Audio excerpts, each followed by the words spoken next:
So I think I answered all your questions for you. Appreciate it. I think, did I? Did you have something else for you? What's the meaning of life? Oh, come on. You're a hard question. 42, I know. It's an easy one. 42. No, that's not what I thought. Douglas Adams. You ever read Hitchhiker's Guide? No, I haven't. I've heard of it, but I have not. So, I pressed to vote and then my vote went away. that's why I have the puzzle look on my face. Because I'm not getting your... Oh no.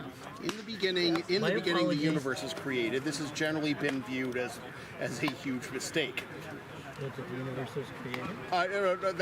I'm paraphrasing. Oh, that's how it I'm paraphrasing Hitchhiker's Guide, or at least Douglas Adams. I can't remember which one that's from. Maybe someone in the chat knows. There has to be some overlap between Douglas Adams and yours.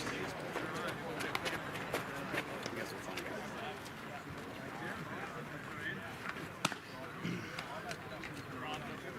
Again, the ground rules are fairly simple. Over the fence on a fly ball. Well, let me start it out this way. In between the white lines is fair. Outside the white lines is foul. Over the fence on a fly, in between the white lines is a home run. Mm-hmm. If it bounces over the fence, it's a ground rule double. What else do I need to cover?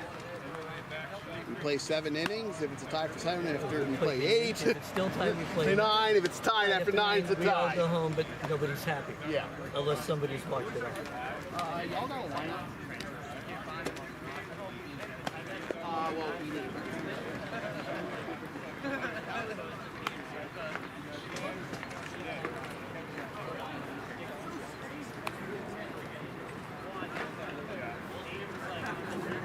Is that one they need back? I don't think so. I should hope not.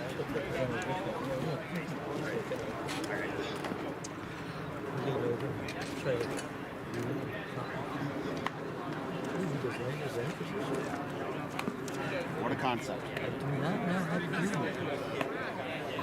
I thought I was doing it.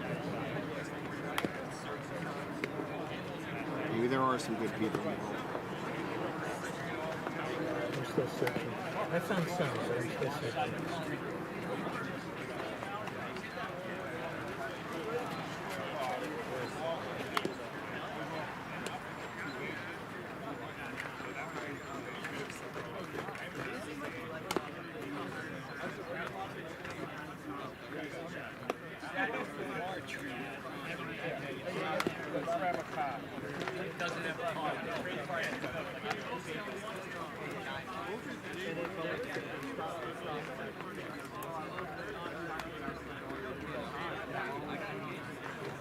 The show is starting in time, or are we going to be late?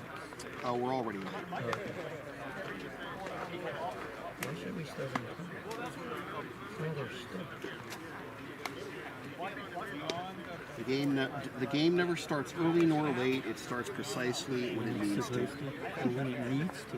Why are you picking up these words of wisdom? How much time do you have? Not much. Exactly. Because we're going to be playing baseball soon. Yeah. So unfortunately, we'll have to wait for another day. Can't even do it during the rain delay because we don't have a place to go hang out when it's raining. Because we don't have the press box. Find a bar. You don't even drink. Okay, but some of them do. Players do. I don't. I don't. Maybe you and I can hold up the sale of water. Mountain Dew.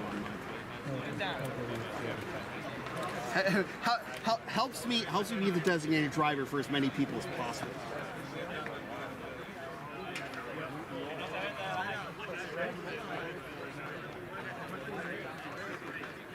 He's right in his position. And Randy Moss is there.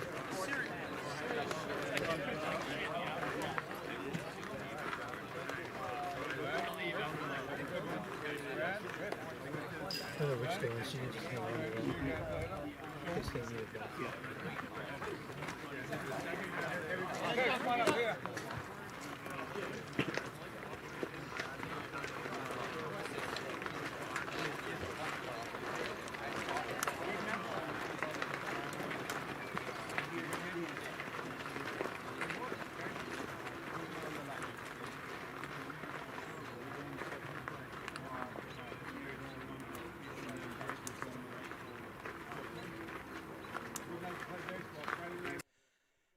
From center field at Lexington High School, Lexington, Mass. is Blue Sox baseball here on LSP.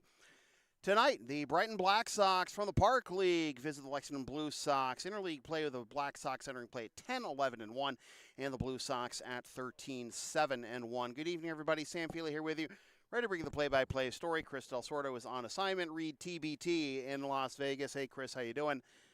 The Blue Sox coming off their biggest comeback win, first inning comeback win anyways, in almost 20 years. June 19th, 2007, they overcame massive first inning deficit against the Medford Americans at Playstead and ended up winning that game 10-9. That was a big one for the Blue Sox. It clinches the head-to-head tiebreaker over the Bulldogs with still one to play over the Roommates.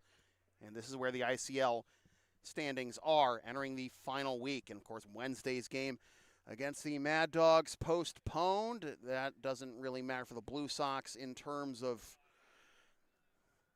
head-to-head tiebreakers or anything. But there is one other game on the ICL slate tonight, and that is the Sabres and the Expos. Blue Sox, it's a double-edged sword there. If they win tonight and the Expos lose, the Blue Sox clinch a playoff spot. But they also own the tiebreaker over the Expos, so that's not as concerning. A Sabres loss, considering that the Blue Sox are owned by the Sabres in the head-to-head tiebreaker, would give them a little more separation as they hope to, with a win, claim first place in the ICL tonight. With the Chiefs idle, it'd be even in points, but the Blue Sox own the head-to-head over AP and company. Black Sox have lost 5 in a row, including against the Bulldogs back on July 13th. They're 10-11-1 their first year in the Park League. Coming off a 6-5 loss to Mass Envelope on Monday. 5-0 to Palmer Friday the 17th, 4-1 against ADSL Wednesday the 15th, and 4-2 to Triple D's on Tuesday the 14th, following the loss of the Bulldogs, which started this 5-game skid the Black Sox are on. And even though the Blue Sox did lose to TJO's, Triple D's, earlier this year, I guess you can't feel too bad about that, considering TJO's is running away with the Park League right now. 17-5-1. Second place, it's Palmer at 12-10-1. Penultimate interleague game for the Blue Sox as they host Ed Neal's Boston Padres on Monday night. And then 3 ICL games to wrap up 2026 against the Bulldogs, Expos, and Mad Dogs.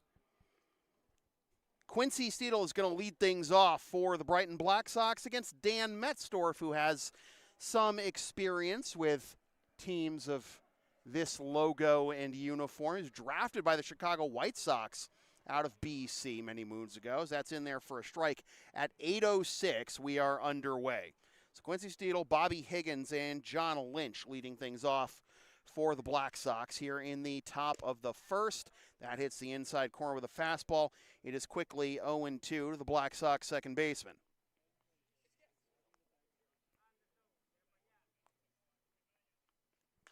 Steedle fouls that one off. Emergency hack.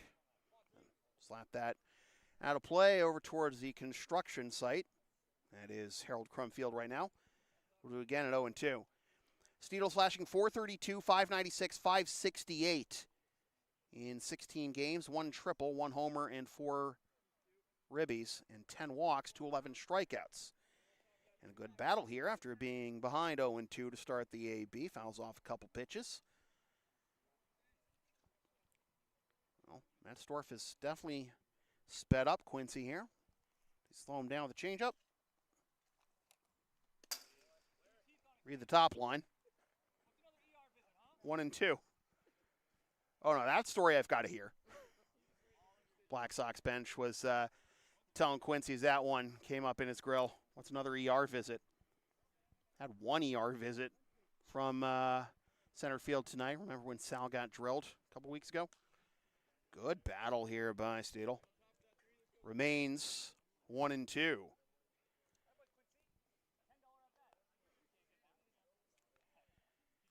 Steedle, the second leading hitter on the Black Sox, behind their cleanup hitter, Jake French.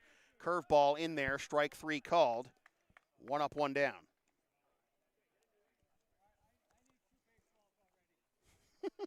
That many foul balls in the first AB, and home plate umpire already needs a couple baseballs.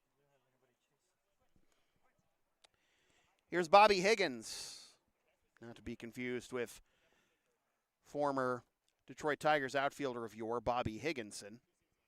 405, 545, 667 is his slash line, with 5 doubles, 2 homers, and 10 ribbies. Important to get Steedle, too. Spietzer with 7 out of 8 in stolen base attempts this year. Metzdorf trying to go down away with the breaking ball to start the AB to Higgins, but it is ball 1, 1-0.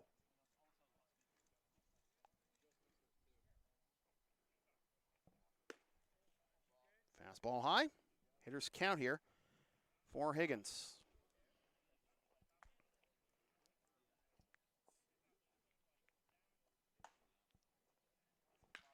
Up the middle and through for a base hit.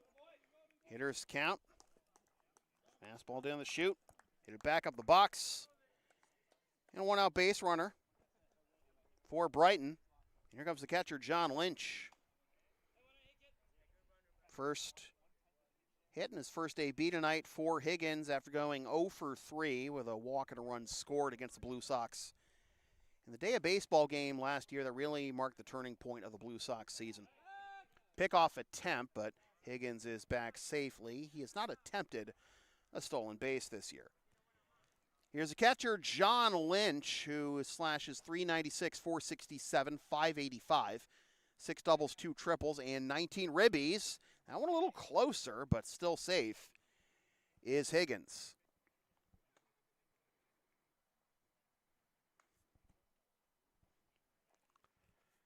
It's how you want your lineup to be constructed, really, with the Black Sox 4 leading hitters all at the top of the lineup. Not in that exact order, though. Their leading hitter, French, the cleanup hitter, on deck. Steedle second on the team, but leading off. Higgins batting third. Third on the team average, hitting second. And here's Lynch, the 4th leading hitter. And that one gets away. It comes back towards home plate. Wow. That's different. Now, of course, errors being such an issue for the Blue Sox the last couple of weeks. Blue Sox with a win tonight would get first place in the ICL on the tiebreaker. Obviously, still games to go to determine who will get the number 1 seed. Blue Sox, one of 4 teams so far in the month of July to hold first place, or a share of first place in the ICL. The Blue Sox entered this month 10-3-1. As that misses up and away, is 1-1. Yeah, 10-3-1 start to starting July for the Blue Sox, and they're 3-4 in the month of July. Fouled off, 1-2. Andre was 6-4-1 entering the month of July. They are 7-3-2 since. 1-2. Outside corner, strike 3 called with another curveball. 2 down. 2 strikeouts in the inning for Metzdorf, both called third strikes. But now here's the Black Sox leading hitter, Jake French.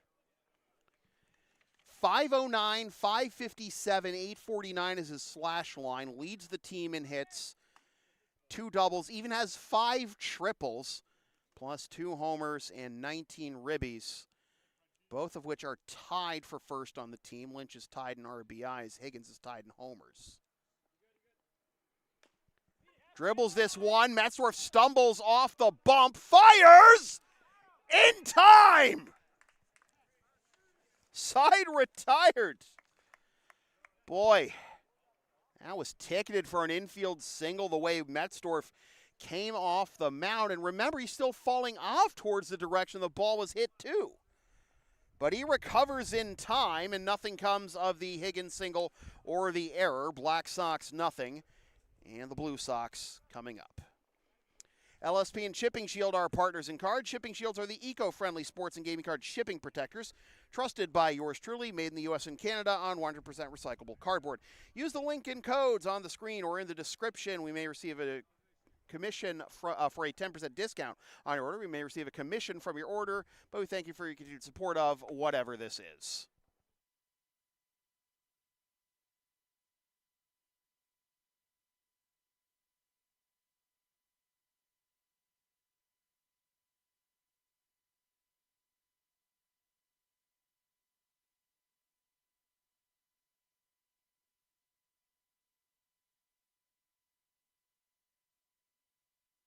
So as we go to the bottom of the first, let's give you the full Black Sox lineup. It's Quincy Steele at second, Bobby Higgins as the DH, John Lynch behind the plate, Jake French the right fielder, Ross Samparelli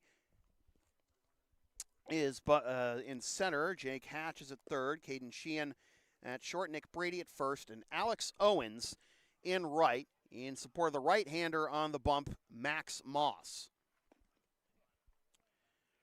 Moss is making his 5th appearance of the year. He has one tie at a 2.33 ERA in 6 innings. He's allowed 6 hits, 4 earned runs, walked 2, 4 runs. Out of 6 hits, 4 runs, 2 of which are earned, walked 2, and struck out 7. Against the Bulldogs, he actually hit 2 batters in 1 inning of work. The Blue Sox lineup he will face is Anderson Jimenez leading it off at short, followed by Frank Landero at second, Pat Casserly in left, Luis Atiles at third, Jake McElroy in center, Dylan Walsh is the DH, Craig Corliss is behind the plate, Harry Tucker at first, Eric Ramirez the EH, and Logan Auer rounding out the 10-man lineup in right compared to the 9-man lineup for the Black Sox. Remember, in interleague games, there is a mercy rule after 5 innings. Not saying this that should happen, not trying to speak it into existence. It's just how these interleague games work. The Blue Sox did take advantage of that once this year against Mass Envelope. Anderson Jimenez to lead things off for the Blue Sox. Heard a mitt pop, and I thought it was the game in front of me. Jimenez swings at the first pitch, drives it to left, back at the wall, off the base of the wall. Jimenez is on his way to second with a first pitch leadoff double.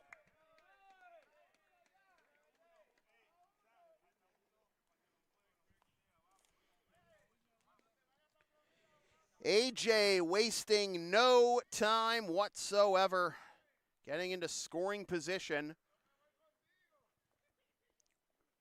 with his 7th double of the year, which breaks a tie with Jules for the team lead. But Jules has his 6 doubles in only 10 games. Here's Frank Landero. Down and away for a ball. It is 1-0. Landero slashing .415, 500, 512, 2 doubles, 1 triple, 6 ribbies. Pickoff attempt at second. The throw is a little offline from the bag, and Steele really had to scramble to get back to not just the bag, but the ball. Trying to apply the tag, thinking that Jimenez had stepped off for a moment, but he's good. What a disaster that would have been for the Blue Sox. 1-0.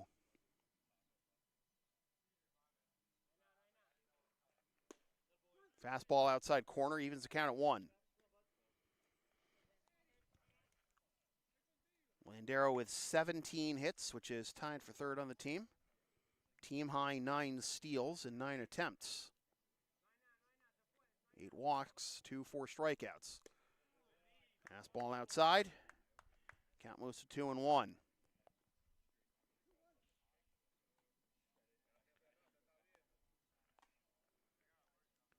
Landero 3 for 4 in the comeback against the Bulldogs. On Monday, 2 for 3 against the Sabres. On Sunday, hits this one into center field, and that will be caught. AJ is tagging for third, and the throw will be cut off. So one down, and a runner 90 feet away for Pat Casserly.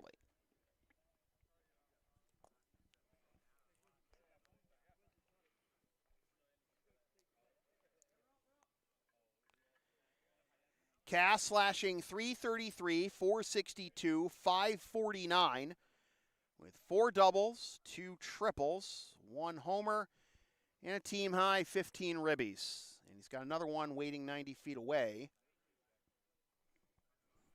Moss looking back to the base umpire saying, I didn't balk, I was just stepping off.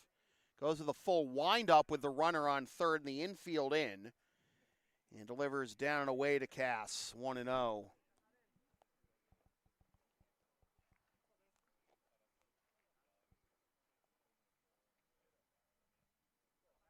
Cass only has 1 hit in his last 4 games. And now he's got 2 in his last 5 as he has an RBI single to give the Blue Sox a 1-0 lead.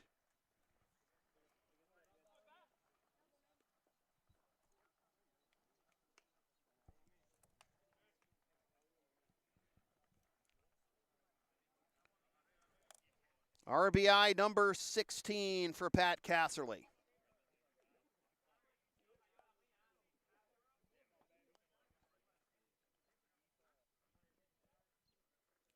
Breaks a tie with Greg Reed of Stoneham for 7th in the ICL. As Luis Atiles takes a strike 0-1. And Atiles had the biggest hit in the win over the Black Sox last year. He's behind 0-2 right now.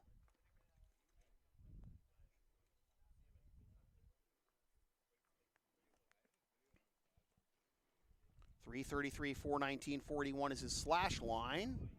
In the dirt, and it is 1-2. Atiles playing in his 11th game. It was his 2nd game with the Blue Sox last year that Atiles delivered a clutch RBI single to help spark that unbeaten run after the 5-5 start to 2025. And he takes down and away 2-2.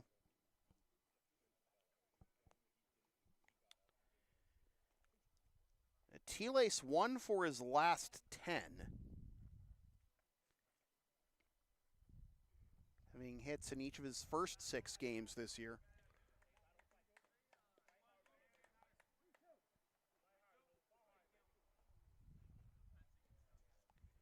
It is a full count to Atiles with Jake McElroy due up next.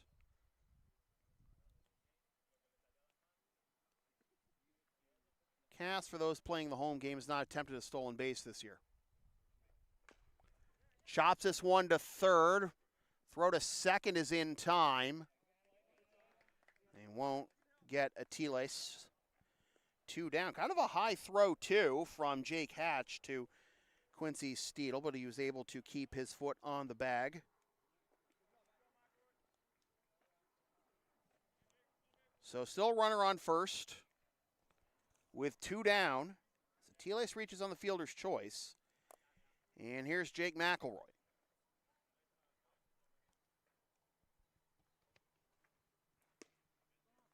This is inside. 1-0. McElroy 222, 356, 389 with 3 doubles and 1 homer. Up and away 2-0. And remember Atiles, Atiles with his 9 stolen bases in 9 attempts. McElroy with 8 hits on the year, half of them for extra bases. Pickoff attempt, not in time.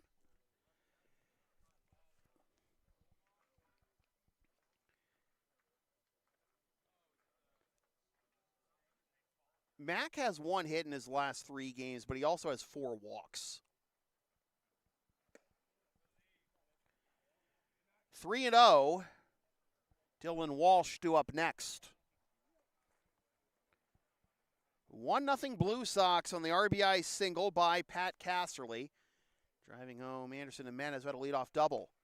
Statue of Liberty play by Mac, and he takes strike 1. Now we'll go to work. 3-1 to McElroy, getting the start in center field tonight.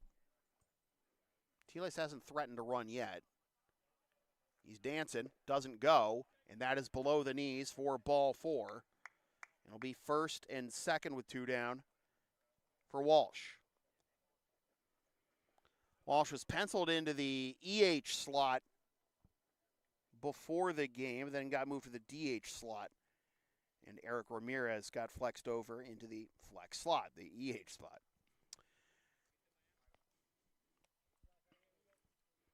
Walsh, 455, 526, 545 is his slash line, with 3 doubles and 6 ribbies.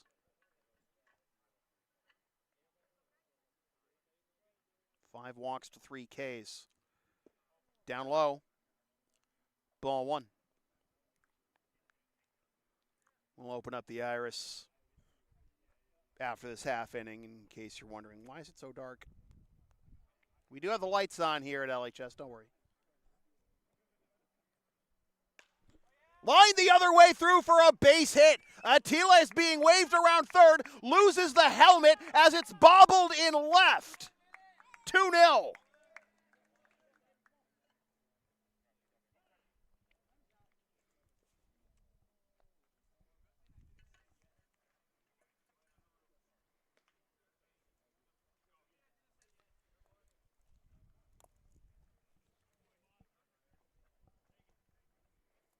Here's Craig Corliss. Slashing 348, 515, 478, 3 doubles, 5 ribbies. 8 walks to 6 Ks. Walsh picks up his 7th RBI of the year.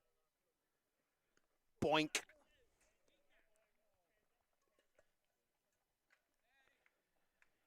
Bases chucked for Harry Tucker.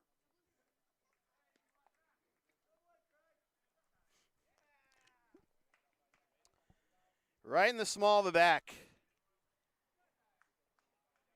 At least that's where the meat is.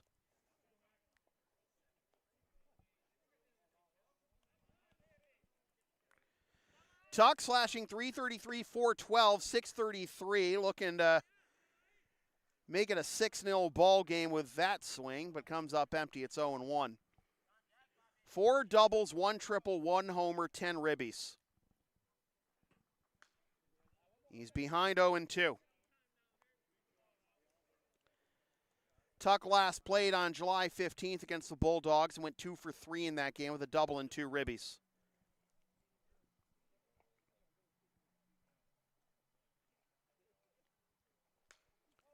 Popped up into foul territory. 3 guys coming after it, but it's going to drop. It actually dropped in play. So a reprieve for the Blue Sox and Tucker right there, as it remains 0-2.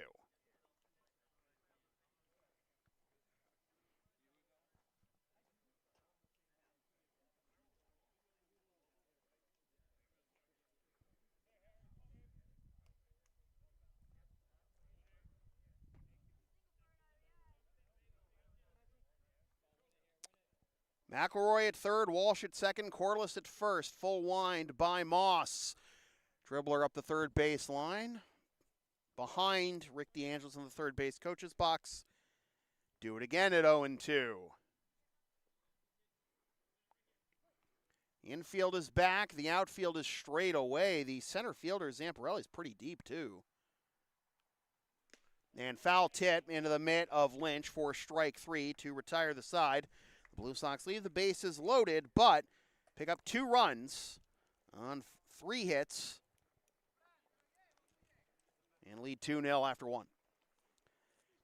Advertising opportunities are available on LSP. Sponsor our content for as little as $25 a spot, whether you want to promote a business, product, or event, or send a message of support to a player, team, or coach.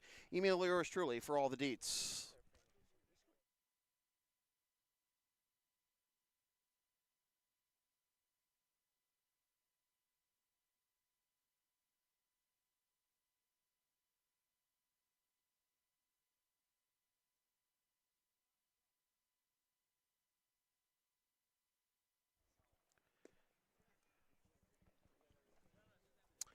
"26 pitches thrown in that first inning by Max Moss. It avoids serious damage at the hands of the Blue Sox. Pick up 2, but that's it. They're leaving the bases loaded.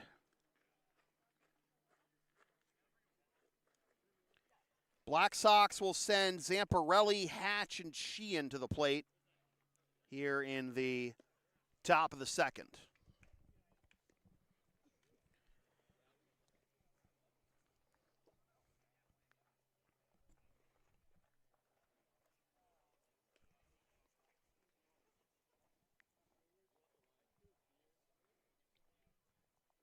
Corliss had to make the longest trip back to his dugout to put on the gear after that bottom of the first.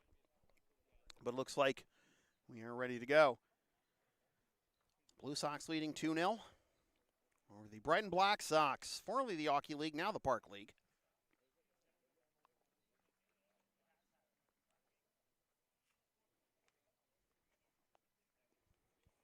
And the center fielder, Ross Zamparelli, will lead things off.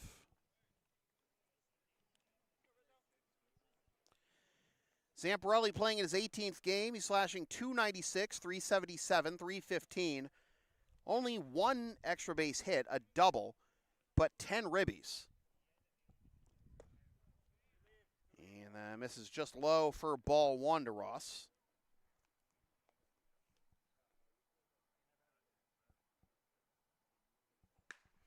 Strokes this one to left center field well, going back and all the way to the wall. This will be his second extra base hit of the year.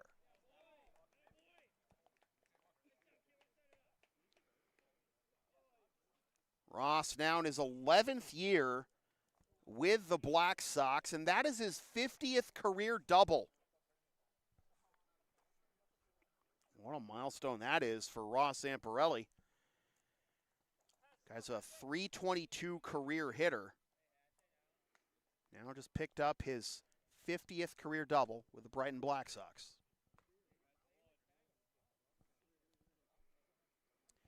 He is in scoring position to begin the top of the second for Jake Hatch, the third baseman, and clearly Metzdorf and Corliss.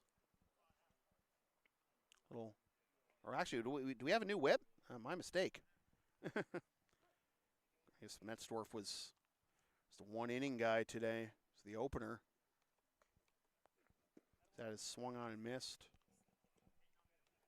Completely whiffed on that. My mistake.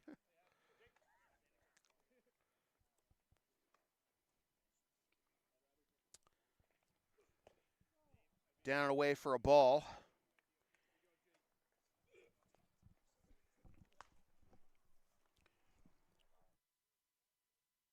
Okay. Swing and a miss on my part. He called strike there from Joe Sprake. So Metzdorf just the 1 inning. And Sprake gets a swing and a miss on a sweet breaking ball there. 1 down.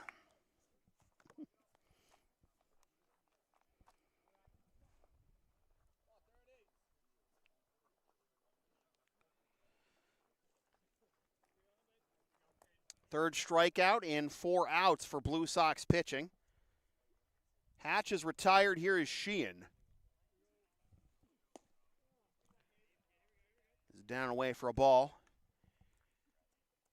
Caden Sheehan playing his 15th game, slashing .349, .417, .558 with 4 doubles, 1 triple, 1 homer, and 7 ribbies. And takes downstairs. He's got hitter's count here. Again with a runner in scoring position. Leadoff double by Ross Zamparelli, his 50th with the Black Sox. Be a grounder up the middle, and the Blue Sox will be able to keep it in the infield at the very least. That's an infield single, and that'll make it first and third.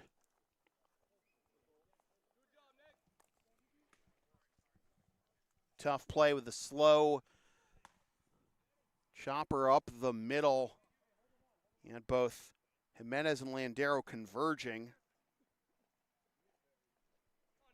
Again, they're able to keep it from getting into the outfield, preventing the run from scoring, at least for now. Here's the first baseman, Nick Brady, who takes a strike, 0-1.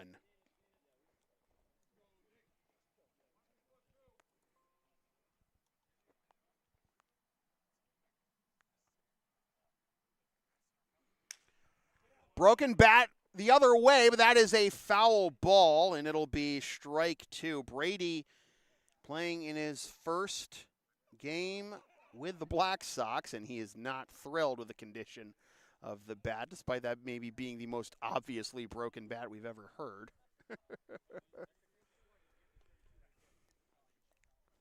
And got time for a moment here as he finds a new twig. He's behind 0-2 with Zamparelli at third and Sheehan at first. 3 hits so far in the ball game for the Black Sox. 3 hits as well for the Blue Sox, but they lead 2-0. Able to hold off on that one, and it is 1-2. Now, as for Sprake, this is his first pitching appearance of the year. Curveball! Oh, I was looking for a punch-out signal from the home plate umpire. Never came, but it is indeed strike 3. Okay, whatever works. So 2 down for the number 9 hitter, position number 9, Alex Owens. Owens takes a strike, 0-1. 333, 556 is Owens' slash line in 9 ABs, 1 double, no ribbies. Runner goes, pitches on the outside corner, 0-2. Stolen base uncontested for Sheehan, so that could get interesting. Base hit could tie this game.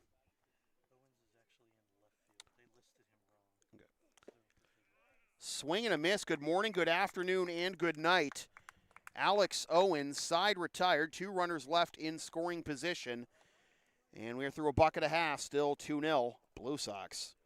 Owens is the left fielder, by the way. We screwed up the writing the batting order down, but whatever. You people mean the world to me.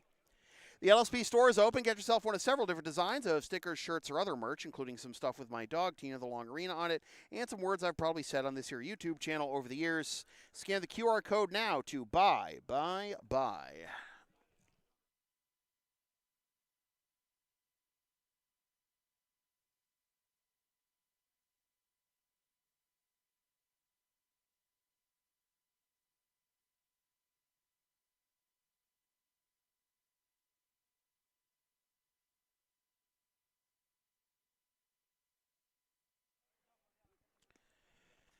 Bottom of the second, and 9-10-1 to up for the Blue Sox. Ramirez, Auer, and Jimenez. Jimenez already standing in the on-deck circle, like he's the one about to step to the bat.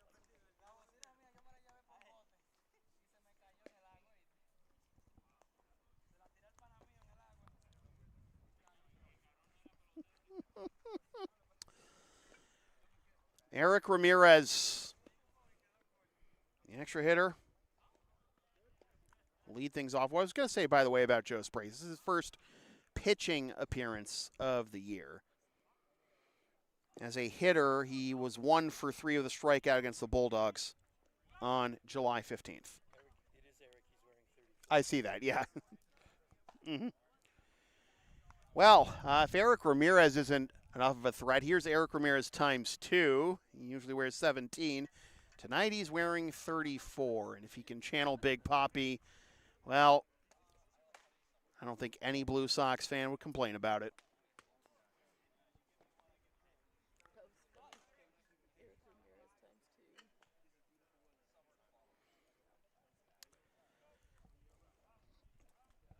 Ramirez playing in only his 7th game of the year, but he's slashing .429, .467, 500, 1 double, and 1 ribby. Moss delivers, and Ramirez, with his irrational exuberance, swings and misses for strike 1. Eric hasn't played for the Blue Sox in the month of July yet. Last played against the Chiefs on the 30th. Swings and fouls that one out of play behind us. It'll be 0-2.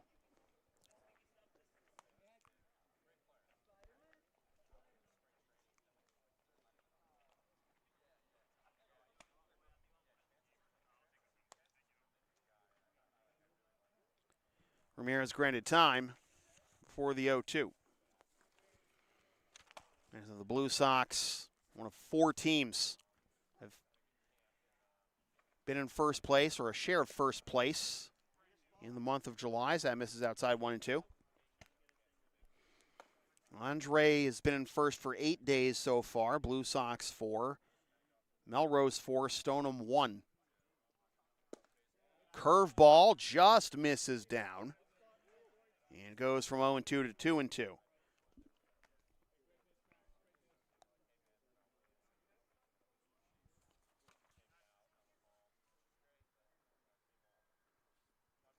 Grounder right side, fielded nicely. PFP baby, 1 down.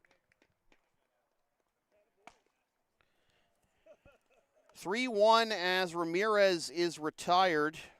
And here's Logan Auer.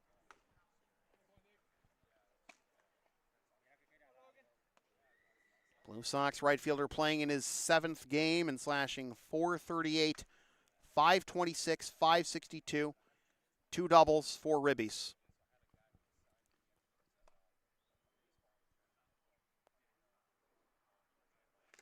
Oof.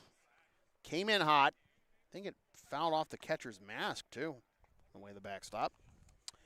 0-1. And just one thing about Ramirez I want to say is that, like I've mentioned before, I've never seen someone who plays the game with such visible joy. Like, there's so much palpable joy in his actual play, not just, yucking it up with his teammates or anything. Like,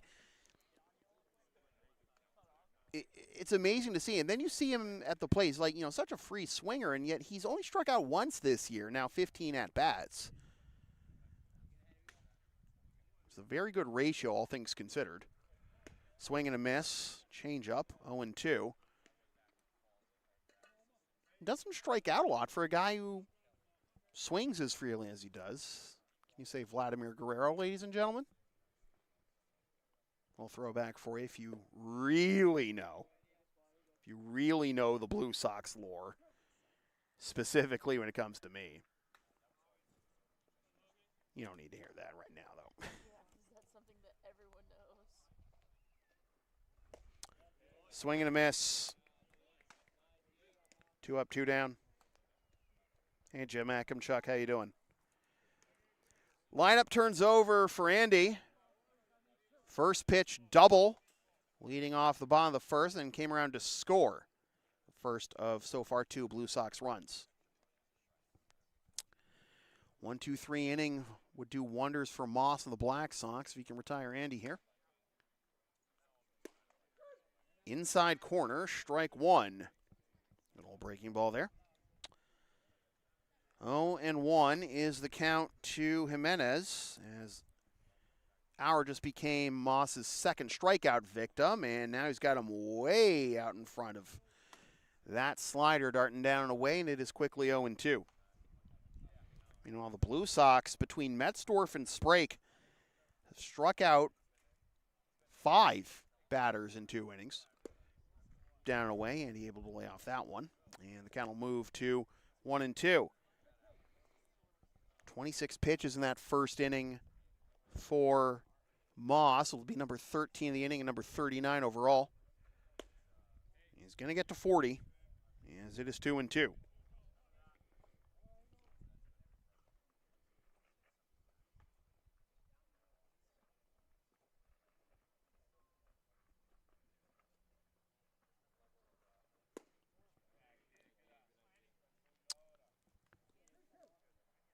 So he got the swing and the miss on that same pitch to get to 0-2. Now he's tried it 3 more times, and he hasn't bit. What does he do here? Speed him up, fastball.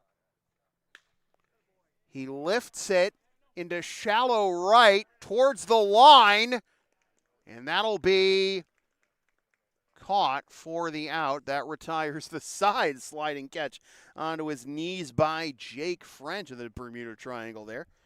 And we have played 2. Still 2-0 Blue Sox.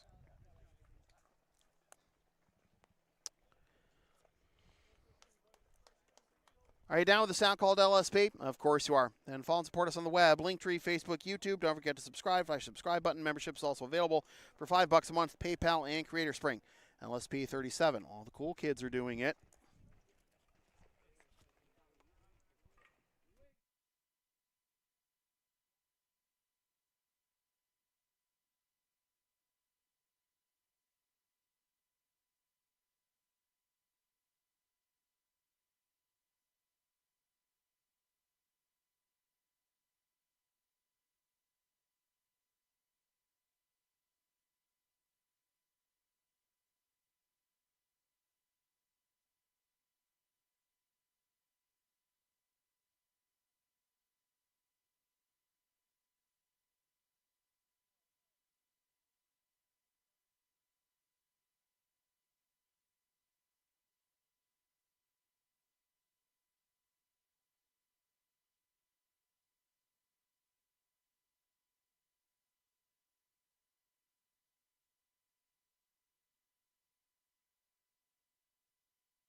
New whip for the Blue Sox. Matt Draper, 7th appearance of the year, 5-0-1 with a 1.40 ERA. 35 innings, 32 hits, 16 runs, only 7 of which are earned. Remember, 7 of his 16 runs were all unearned in that 9-7 win over the Chiefs, in which he was the only whip available through 120-plus bullets to get the dub there. 14 walks, 39 strikeouts. Over a strikeout an inning for the Blue Sox ace. He has 5 wins for the Sox this year. No one else has more than 2. First appearance since July 15th against the Bulldogs. 6 innings, 9 hits, 2 earned runs, 2 walks, and 5 Ks. He's gone at least 6 innings in 4 of his 6 appearances this year. And a sword, do we think? Yep. And it'll be strike 1 on Quincy Steedle. Struck out looking his first time up. Steedle doesn't seem thrilled at the strike call. 1-1 is the count. Slider across the plate to the outside edge, and it is 0-2. Now, Julian Alvarez, by the way, he's not in the lineup tonight. We want to give him some congratulations because obviously we mentioned as that is on the outside corner, strike 3 called. Steedle is his flabbers are gasted. 1 down. They made it funny. So out of the now 6 strikeouts in 2 1/3 innings by Blue Sox pitching, 4 of them have been called third strikes. Here's Higgins, and he's going to be 2 for 2. First pitch swinging, blooper into center. Line drive in the box score.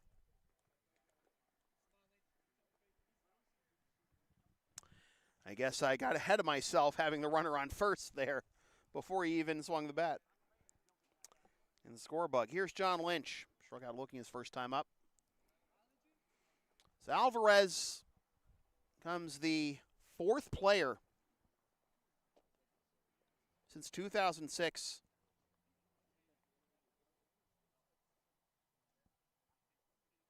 6 players actually with at least 20 home runs in the ICL since 2006.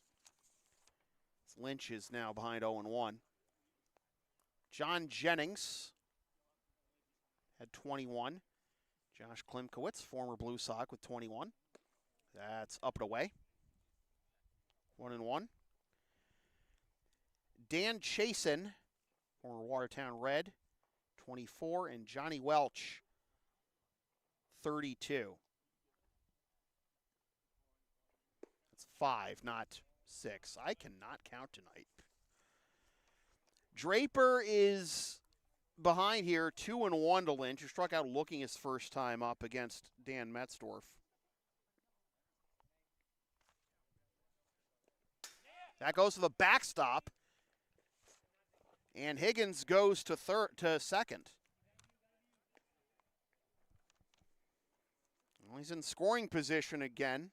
Black Sox have had a runner in scoring position in every inning this game. They've had a hit in every inning.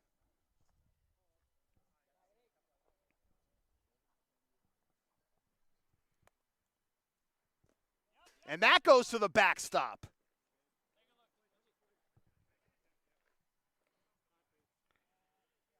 Corliss and Draper, I don't know if they got crossed up again on back-to-back pitches. That's the first walk issued by Blue Sox pitching tonight. 2 wild pitches in the process. Has runners at the corners with 1 down for the Black Sox leading hitter, Jake French. Grounded out. Close play to end the top of the first. Metzdorf nearly ate it on as French takes strike 1.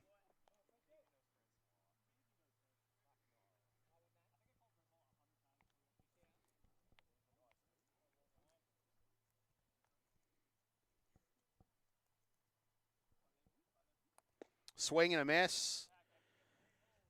And is this the part? I mean, obviously with French, dangerous hitter. Can't just put a fastball down the pipe, but it is Draper's best pitch. Spam fastball again, or do you try to lock him up? On 0-2. Fouled off. Remains 0-2. This is one of those few games we see where we've actually got 2 feeds of this game. The Black Sox have their stream on their YouTube channel. Pickoff attempt. No tag, though. Lynch back safely.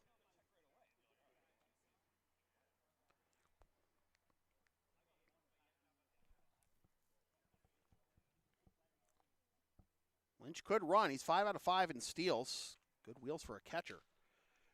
Pass Tucker into right for a base hit. Throw coming to third, 1 hop. Not in time. RBI single for French. Lynch to third. It's runners at the corners still, but now a 1-run game. Couldn't put French away on 0-2. Smashed it the other way past Tucker. French picks up his 20th ribby of the year. And now Zamparelli. Runner goes. Pitch is. Here comes the throw back, and it gets offline. The game is tied, and now there's a runner on third. Came back to try and get Lynch coming home after French took off. An online throw might have had him, but it actually went behind French as he was heading to the plate, and Rick DeAngelis is going to come out and have a company-wide meeting. On the play, French gets to third. Boy, things unraveling quickly here for the Blue Sox. The pitch was a strike. So it's 0-1 to Zamparelli, which might be the only consolation out of the last 2 pitches now.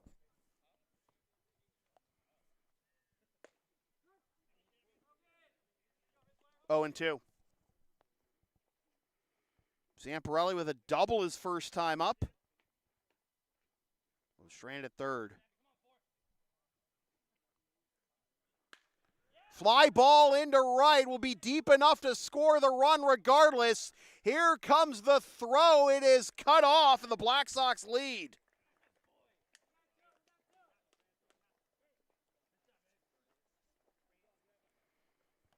A 3-spot.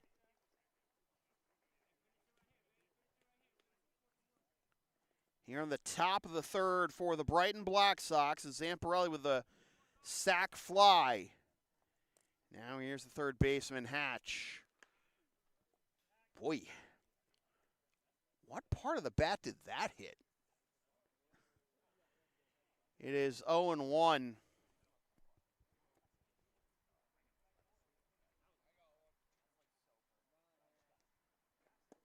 Down away, 1-1. The inning started out innocently enough with a 3-pitch strikeout of Quincy Steedle, but then single by Higgins. Got to third on a couple of wild pitches. That's in there for strike 1 and 2. Lynch walks. French singles home Higgins. Lynch scores on a double steal. Here's a grounder to third. Atiles has it. Side retired, but then the sac fly by Zamparelli brings home French. And after 2.5, things have flipped around. It is 3-2 Black Sox. Our next broadcast will be Monday night, 7:55 air, 8 o'clock first pitch on this here YouTube channel as the Blue Sox wrap up their interleague schedule with the Boston Padres of the Boston Park League. Hey, Ed Neal, how you doing? You know where to find us.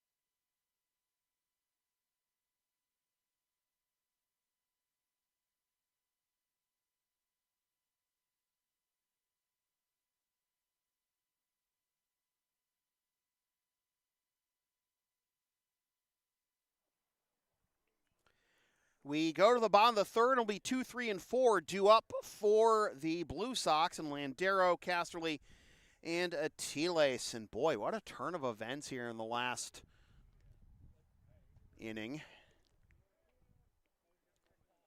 Moss, after allowing 2 runs in the bottom of the first, leaves the bases loaded and then gets the Blue Sox 1, 2, 3 in the second, and the Black Sox reward his efforts with a 3-spot in this top of the third. Take the lead on Lexington.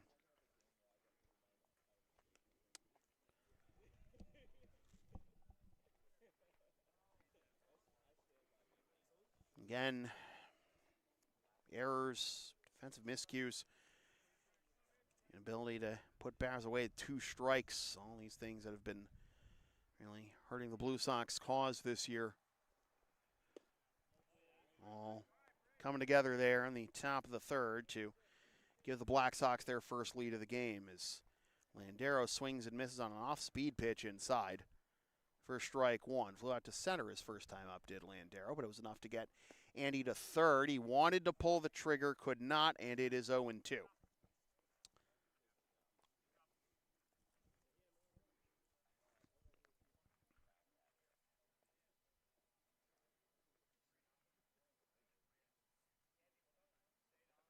Swing and a miss.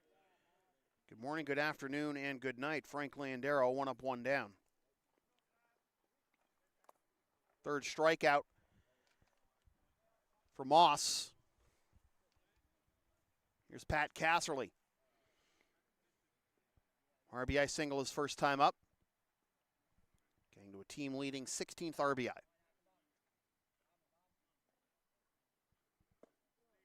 Takes low. 1-0. 5 in a row now retired by Moss. Casserly, I got in on him a little bit. Flare to left field and a sliding no catch. Gets past the left fielder. Wide turn at first by Cass, but he'll settle for the single. Knowing how the Blue Sox month of July has gone, definitely do not want to run yourself into outs. So 1 out base hit. Here's Atiles. Ground into a fielder's choice his first time up. Too quick to turn a double play. They did force Casserly, but then he eventually came around to score on Walsh's single. In there for a strike. Atiles not thrilled, but Blue Sox dugout telling him he doesn't need it. And that's going to ask for time.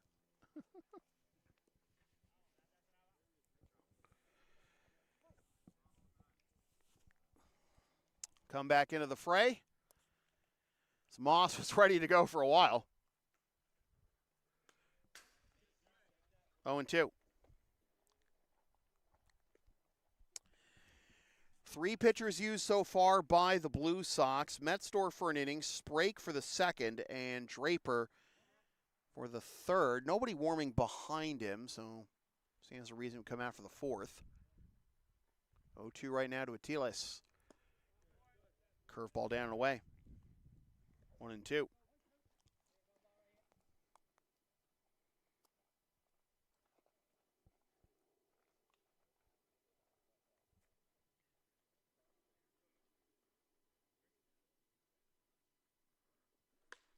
Into left field, down the line, and that will be run down. Full sprint by Owens.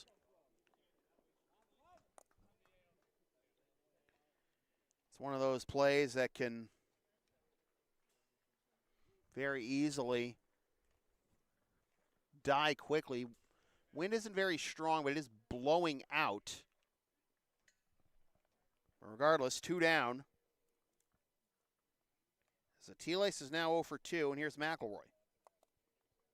Walk his first time up.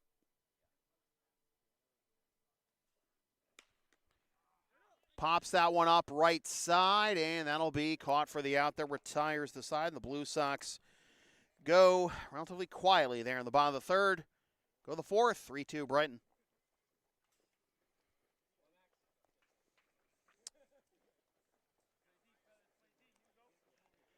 LSP and Shipping Shield are partners in cards. Shipping Shields are the eco-friendly sports and gaming card shipping protectors trusted by yours truly. Made in the U.S. and Canada on 100% recyclable cardboard. Use the link and codes on the screen or in the description for a discount on your order. We may receive a commission from those orders, but we thank you for your continued support of whatever this is.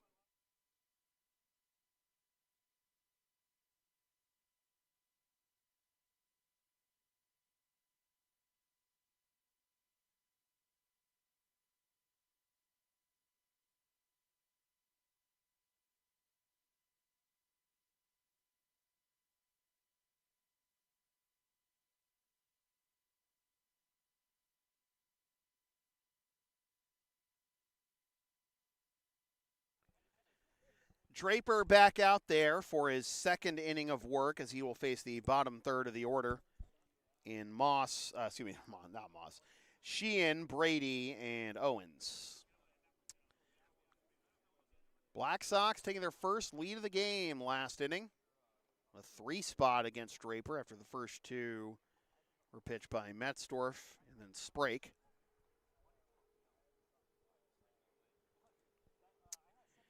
Three runs on 5 hits for the Black Sox. 3 left.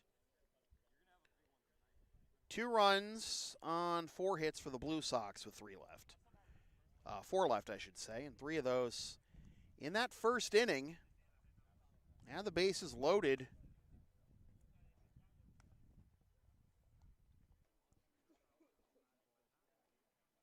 Trey Tucker struck out to end the inning. It's only been one base hit since for the Blue Sox. Grounder to the left side. Jimenez on to first. One up, one down off the bat of Caden Sheehan.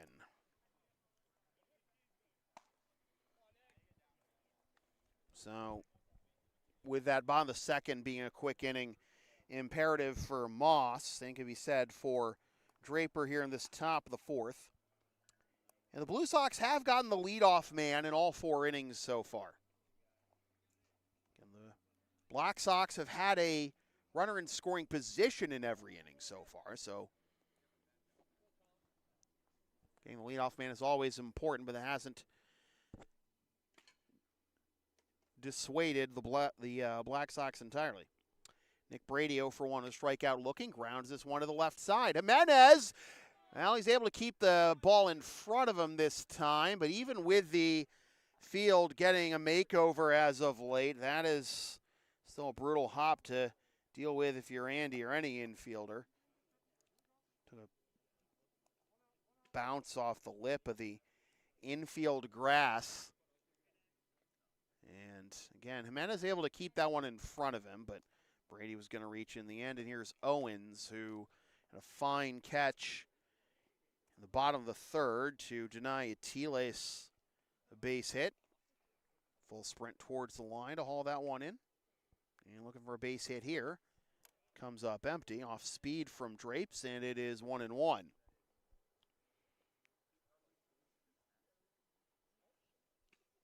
Six hits now in the inning, in the game rather, for the Black Sox. Swing and a miss, 1-2. Leadoff man Quincy Steele due up next. The Blue Sox have 4 hits. Downstairs, 2-2. The Blue Sox have 4 hits, but only 1 since their last base, since Craig Corso loaded the bases by getting plunked in the bottom of the first. So the last 8 retired by Max Moss, and now it is 3-2 on Alex Owens. With the leadoff man Quincy Steele due up next, and you know that he has revenge on his mind after getting struck out looking the first 2 times he's been at bat. Grounder to the right side. Landero can't handle it. Oh, is that Ramirez? Or is that Landero? That is Ramirez. My mistake. And an error. Again, the Blue Sox unable to put guys away at the bottom of the order. And now it's first and second for the leadoff man, Steele. So 2 bad hops in a row. Have first and second. The Black Sox looking to add on. 1-0 is the count to Steele again. 0 for 2 with 2 called third strikes on his ledger.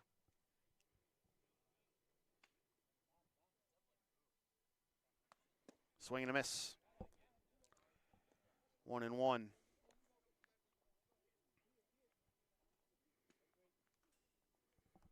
Easy for guys like me and Chris to say from behind here, but you know how good Matt Draper's fastball is. Why would you just not spam it? Well, that's why. You get a late swing on a slider coming back to the front door, and is now 1-2 to Steele.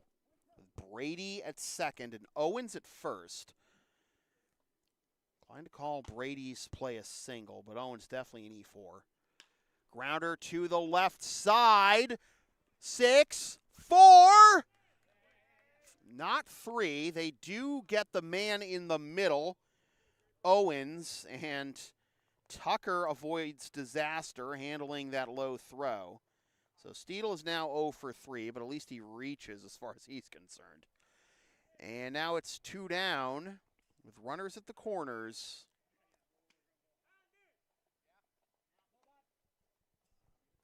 For Bobby Higgins. Feeling Steele's going to run at some point. Misses for a ball. 1-0 to Higgins, who's 2 for 2 with 2 singles.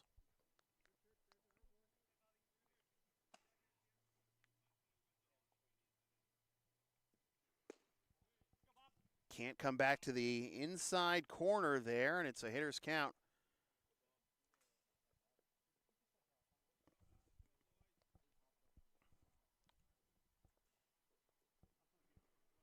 Steele's 7 out of 8, by the way, in stolen base attempts this year. A 2-0 changeup gets Higgins out in front. 2-1. Brady at third, Steele at first. Runner goes. Pitch is fouled off onto Worthen Road. We have an official broadcast and a 2-2 count.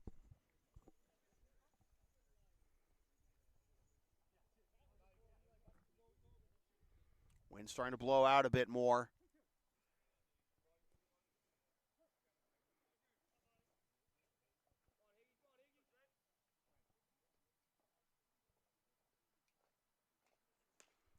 Higgins pops that one foul and out of play. 20 pitches in the third for Draper to begin his night.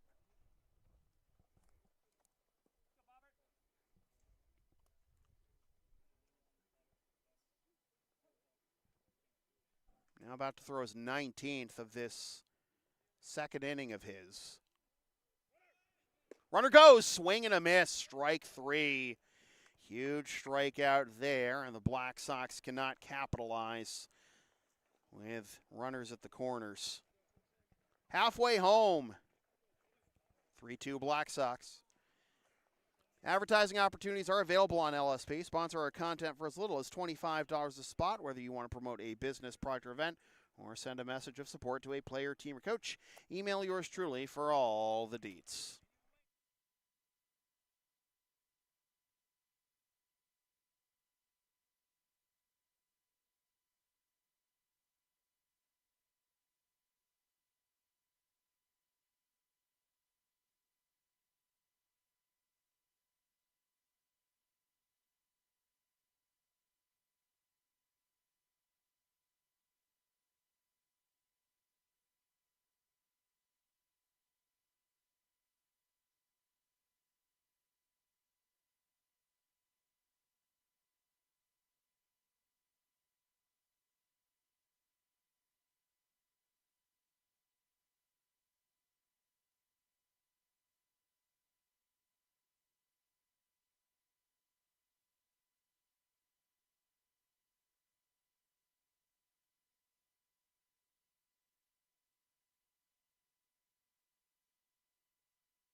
Bottom of the fourth, and we'll get the defensive alignment for the Blue Sox straight as soon as we can.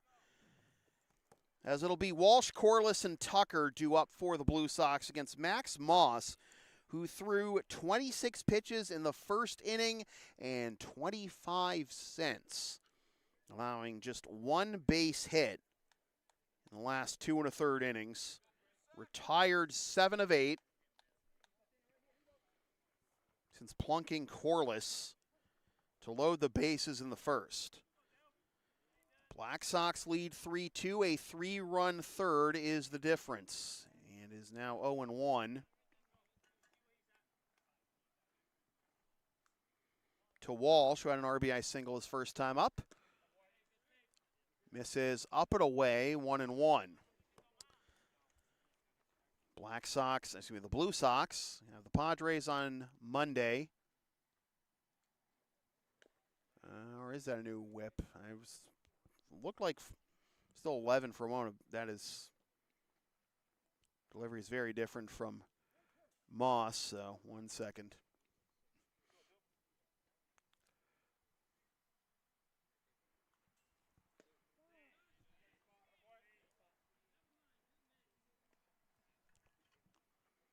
Sam Ravella is the new whip for the Black Sox.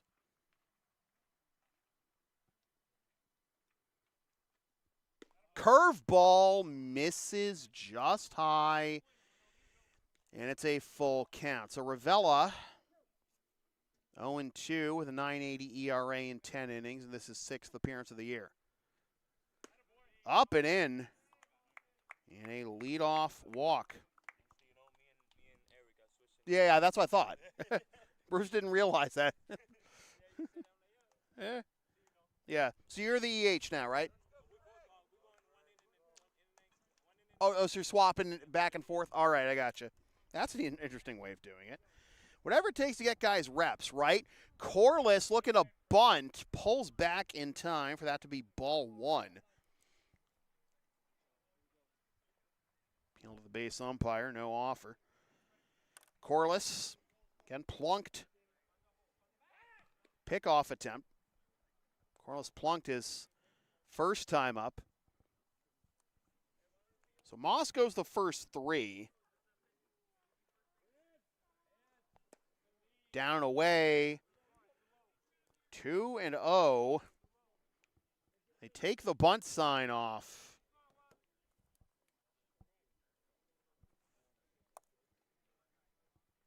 And what Frank just told me is that he and Eric are going to swap in and out from the EH in the second base slot.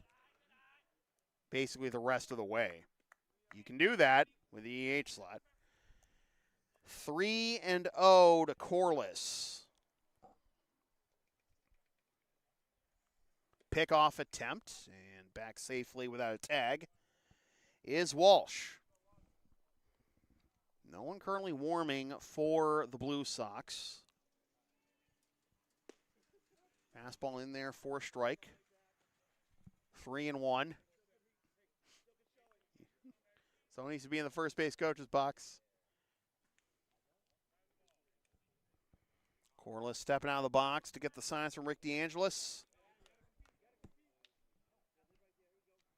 3-1 count.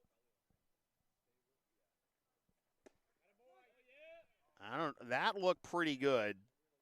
I don't know why Corliss was ready to pitch the bat, but then again, that's why you never do that. Does Walsh run here? Well, here's a dribbler to the pitcher who bobbles it, can't get it out of the grass.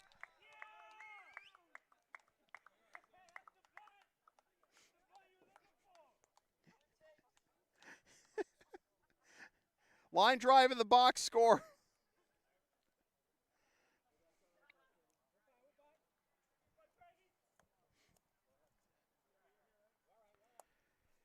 First and second for Tucker. Corner infielders in. Had his hand way up on the bat handle. No, wow. That was pretty, well,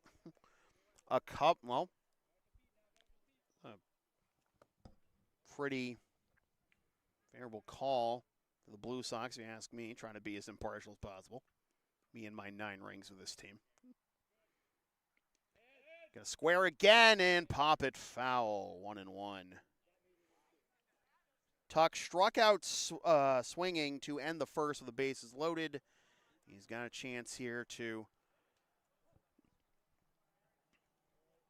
set up something nice with Eric Ramirez due up next. Not bunting. Swings and misses. He's definitely not going to be bunting now.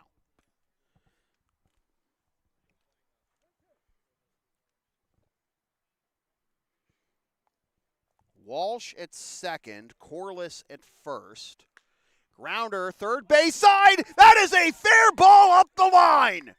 Here comes Walsh to tie the game.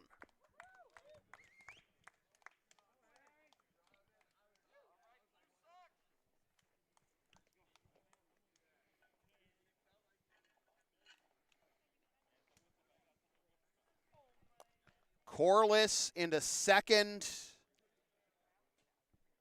And here is Eric Ramirez.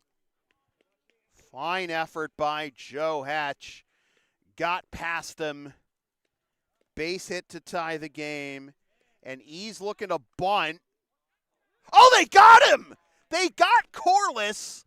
Lollygagging back to the second base bag. 1 down. Corliss not thrilled.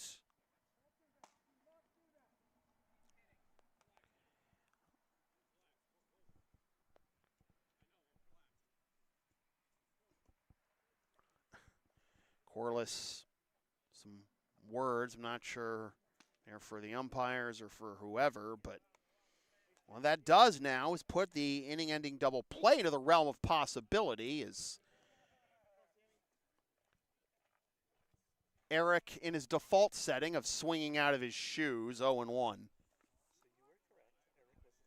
Yeah, Frank told me they're going to flip. They're going to flip between the two. No, yeah, he said. Ramirez into left center field. That'll go all the way to the wall. It is not a ground rule double. Around third is Tucker. Throw is offline.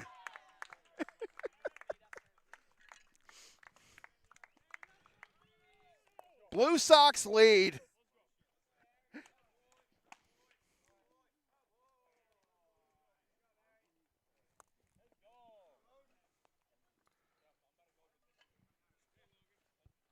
Now you wonder, a play like that after a tough out like Corliss getting picked off, it does make you wonder how large that could loom if the Blue Sox could have had that run, as that is fouled off by Auer for strike one. But Ramirez picks up the RBI double, and I wonder if he's going to start the moving walkway between second and third in a moment. Logan struck out looking his first time up to begin the bottom, to end second out of the bottom of the second, the 1-1-2-3 inning for the Blue Sox offense tonight. 0-2. When you do enough games from like here over the years, you get used to it.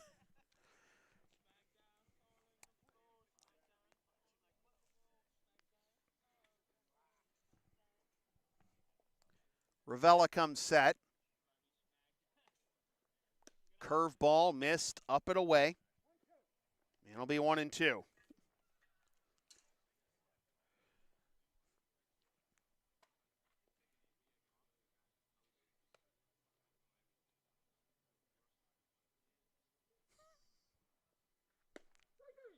Breaking ball inside corner, strike three called, 2 down. Auer caught looking for the second time, and the lineup turns over for AJ. Double and run scored. The first flew out to right to end the second.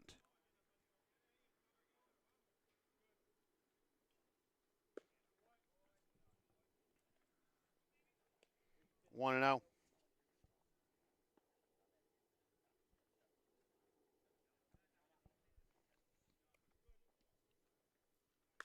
Chop to the left side. That will be a foul ball, and it'll be 1-1.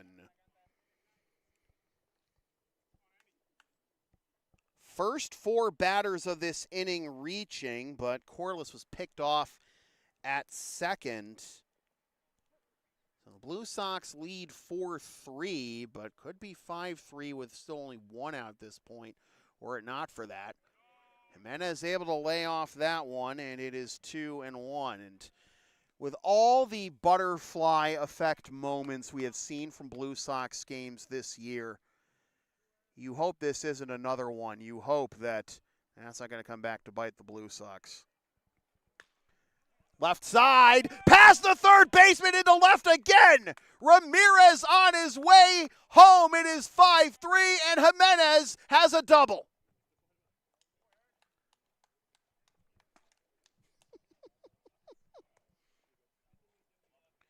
Second double of the night for Andy. Trades places with E. Now it's 5-3.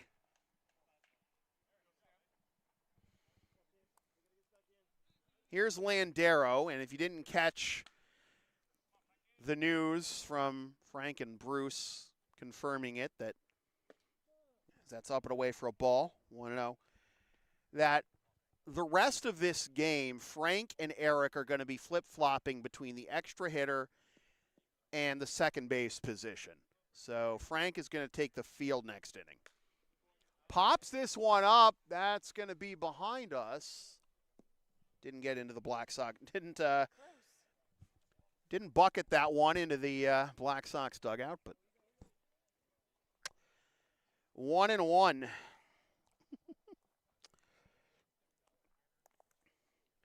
Landero hoping to get off the schneid here. He's 0 for 2 with a fly up to center and a strikeout.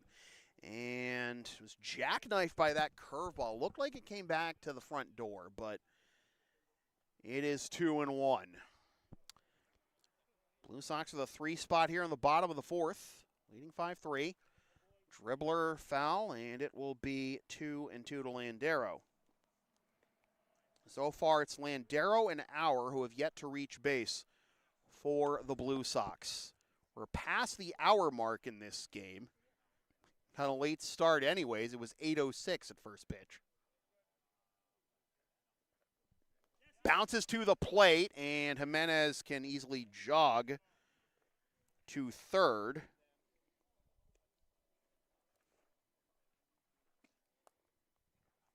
Full count with Cass due up next.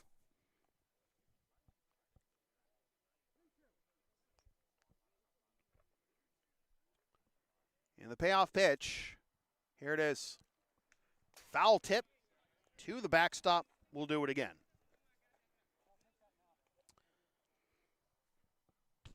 The Blue Sox have the Padres on Monday, the Bulldogs on Wednesday, the Expos on Thursday, and the Mad Dogs on Friday to wrap up the regular season. And Landero gets some chin music, takes his base, and is that going to be it for Sam Ravello is the question.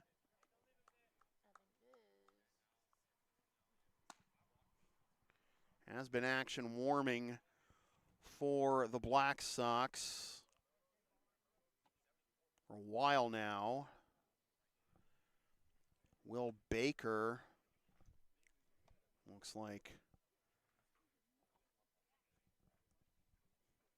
man would get the call if he does, but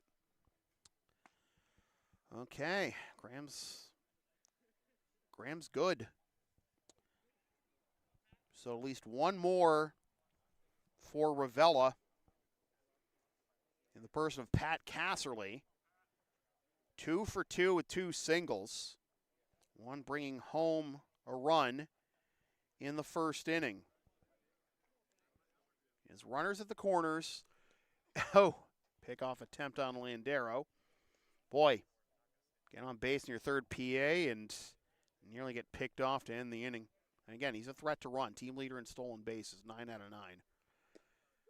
Casserly takes on the inside corner, 0-1. And Cass 2 for 2. RBI single in the first and a single in the third. Oh.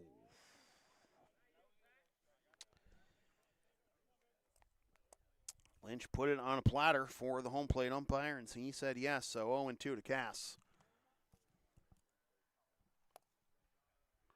Runner goes, and it's off the bat handle. Foul the other way and out of play. Remains 0-2.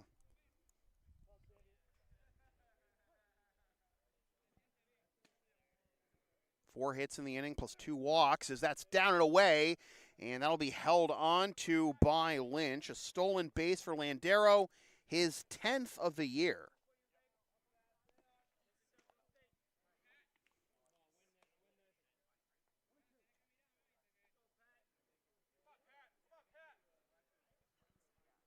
Down and away. 2-2.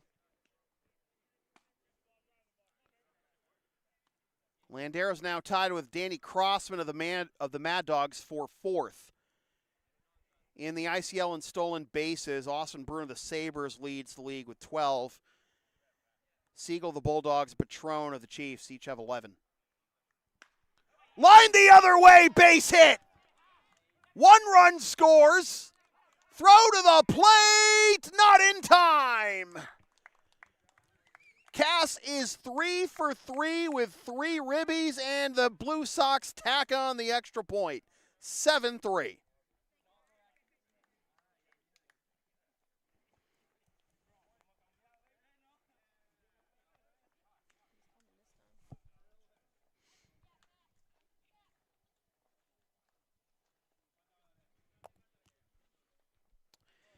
That's going to do it for Ravella. He can only get through 2/3 of an inning. And he gives way to Will Baker. Pitching change coming to you from LHS. The LSP store is open. Get yourself one of several different designs of stickers, shirts, or other merch, including some stuff with my dog, Tina the Longarine, on it, and some words I've probably said on this here YouTube channel over the years. Scan the QR code now to buy.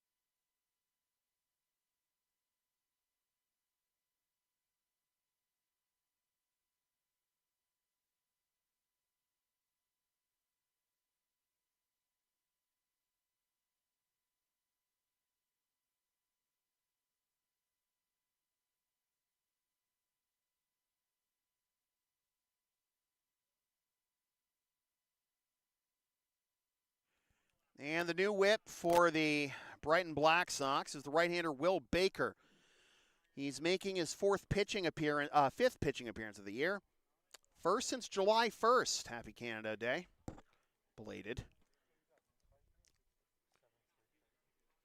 He has an 11.87 ERA with no decisions in 7 2/3 innings.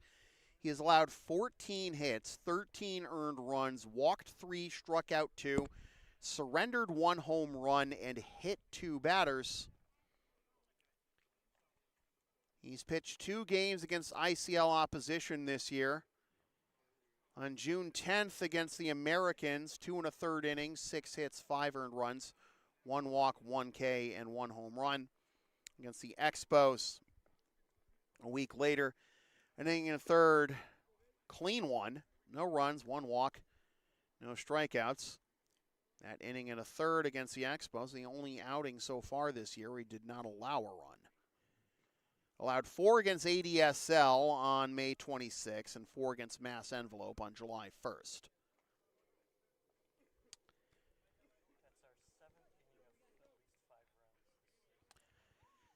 Seventh inning of at least 5 runs this year for the Blue Sox, and Baker's first assignment is Luis Atiles, who takes down and away for a ball, 1-0. Luis, 0 for 2, reached base on the fielder's choice back in the first and came around to score. Then flew out to left on a fine play by Alex Owens, back of the third. Pops this one up the other way into right field, and that will be a sliding catch over the shoulder and down to his knees by Quincy Steedle for the out. That retires the side and the cleanup man Atiles on just 2 pitches, but the Blue Sox, again with their 7th 5-run inning of 2026, turn the tide again and lead 7-3 after 4. Are you down with the sound called LSP? Of course you are. Then follow and support us on the web, Linktree, Facebook, YouTube. Don't forget to subscribe. Flash the subscribe button. Membership's also available for $5 a month. PayPal and Creator Spring LSP 37. It tastes great on a cracker.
One defensive change for the Blue Sox as we go to the top of the 5th.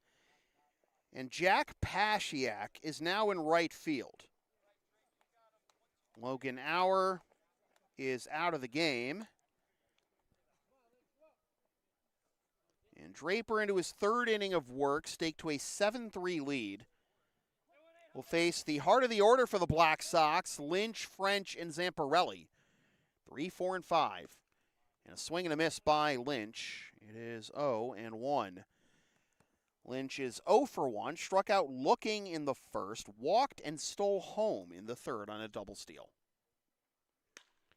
Strokes this one to right center field, and Pasiak. The old rule of baseball, you come into the game defensively, the ball immediately finds you. And Lynch finds himself 0 for 2 now, 1 up, 1 down.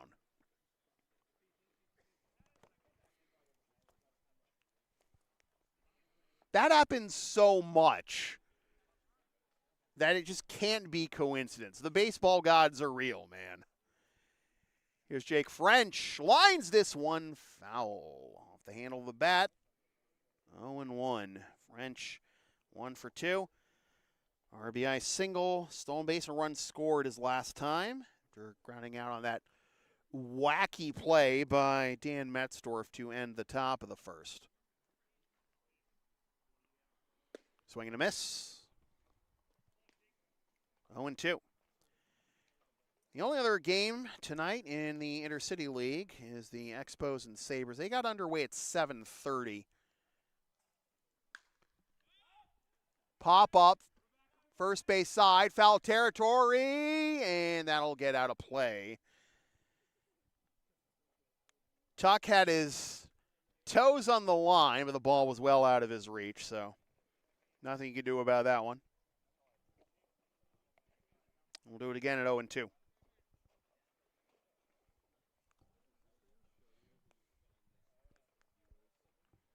Cue Paul Allen. Caught, no. 0-2. On the outside corner, strike 3 called. 2 down. It's just Draper's 2nd strikeout. Metzdorf had 2 in his 1 inning, and Sprague struck out the side. That marks the first time tonight that the Blue Sox got the first 2 batters of an inning in order. Let's see what Ross Zamparelli can do with the bases empty and 2 down as Drapes hits the outside corner there for strike 1. Ross is 1 for 1. Double in the 2nd, sac fly and an RBI in the 3rd. Hits this one into right center field on his horse, and not able to get that one is McElroy. This will be the 2nd double of the night for Ross Zamparelli, who earlier had his 50th career double with the Black Sox, and now he keeps perfect at the plate, 2 for 2 with 2 doubles.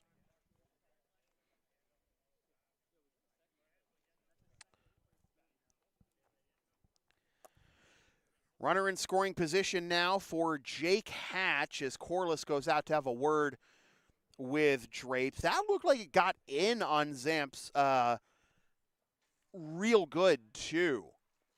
Like, that wasn't on the sweet spot. That was very close to the handle. And if it was on the sweet spot, that's probably an opposite field home run. But he is in scoring position now with 2 down as that is fouled into the screen for strike 1. A little ahead of myself on the pitch count. The count in this AB anyways. And also it's 2 down, not nobody out. Sorry, Black Sox fans. 0-1 to Jake Hatch. Struck out swinging in the 2nd. Grounded out to 3rd in the 1st.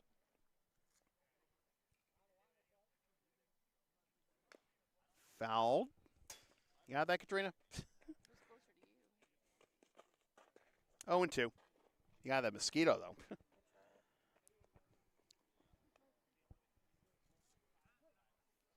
That's Landero playing 2nd right now. Again, he'll be flip-flopping with E the rest of the way every inning. Outside corner, strike 3 called. Good morning, good afternoon, and good night. Jake Hatch. Side retired, and the Blue Sox still lead 7-3 after 4.5. Our next broadcast, Monday night, 7:55 air, 8 o'clock first pitch on this here YouTube channel. As the Blue Sox welcome our old friend Ed Neal and the Boston Padres for the final interleague game of the season.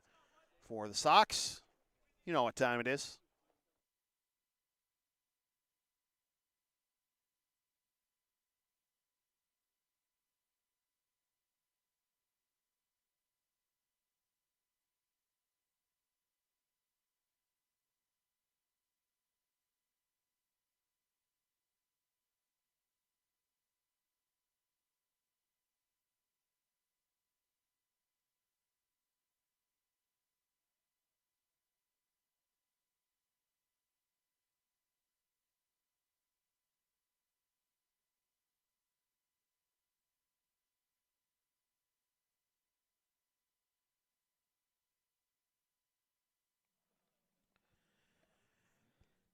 Bottom of the fifth, it is McElroy, Walsh, and Corliss due up for the Blue Sox as Will Baker needed just 2 pitches to retire Luis Atiles as his lone batter faced of the bottom of the fourth. McElroy will lead things off.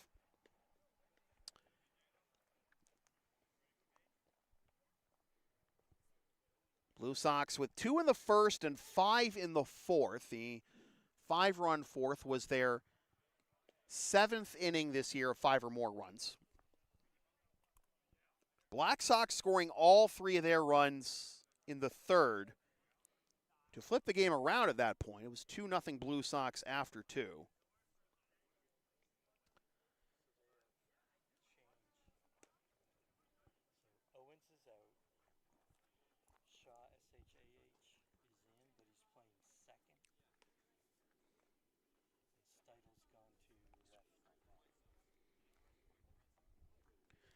Defensive change for the Black Sox here in the bottom of the fifth as Quincy Steidl has moved to left field from second base, and Akib Shah has slotted into the number 9 spot in the order at second in place of Alex Owens. McElroy delivers ball 1 to Baker. Mac is 0 for 1. Walk in the first, pop up to second in the third. The Blue Sox still do not have a 1-2-3 inning on the mound as here's a slow roller to short. Oh, that's bobbled. Fire on to first, offline throw. McElroy will reach.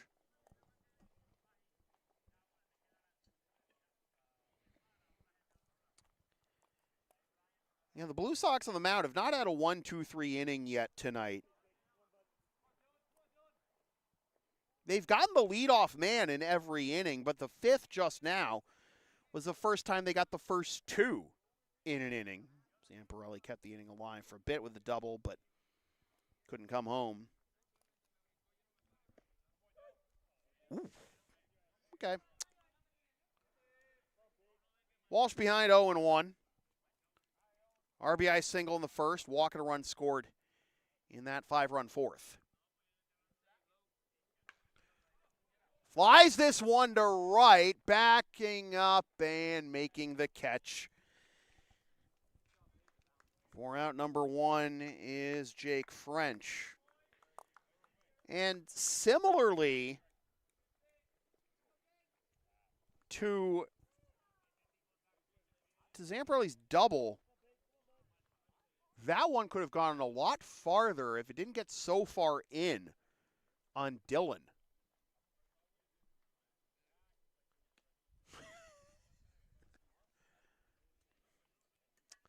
Pickoff attempt nearly went offline. First base coach having to duck out of the way of a throw that never actually got that far.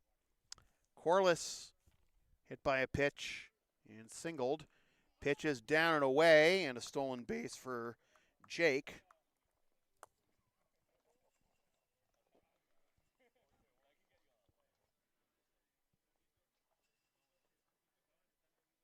Wind carried that one a bit too. That fly out by Walsh. And you get that one in the sweet spot. That is almost certainly a home run. So 2 home runs, well, 2 would-be home runs in this inning, aided by the wind, but hampered by the pitch getting too far in on the batter. Zamparelli got a double out of it. Walsh gets a fly out of it. Little dribbler. 1-2 to Corliss with McElroy after a stolen base at second. Reached on the error by the shortstop, Sheehan.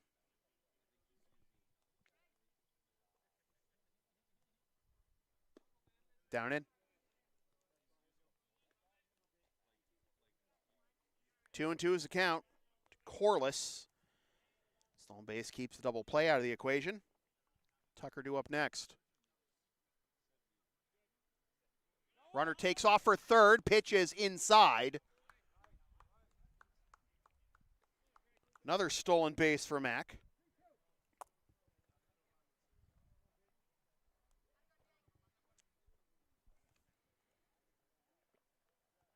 Third stolen base of the game for the Blue Sox.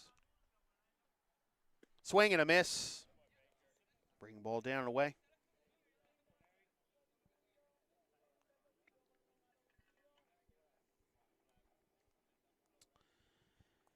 Two down.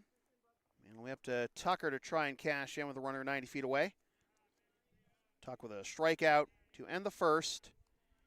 RBI single in the fourth. That was the one that tied the game at 3.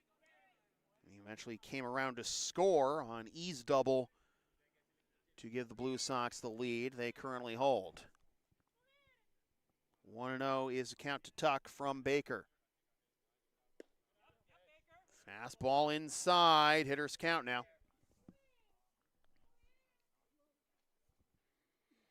McElroy reaching on the air to begin the inning. 2 steals have him at third now. Hitter's count for Tuck. Grounder left side, fielded cleanly. Fire on to first. And nothing comes of the error or the 2 stolen bases. We go to the 6th. Still 7-3 Blue Sox. The bottom third of the order due up in Sheehan, Brady, and Shaw.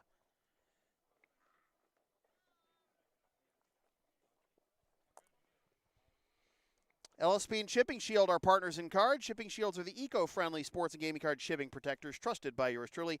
Made in the U.S. and Canada on 100% recyclable cardboard. Use the link and codes on the screen or in the description for a discount on your order. We may receive a commission from those orders, but we thank you for your continued support of whatever this is.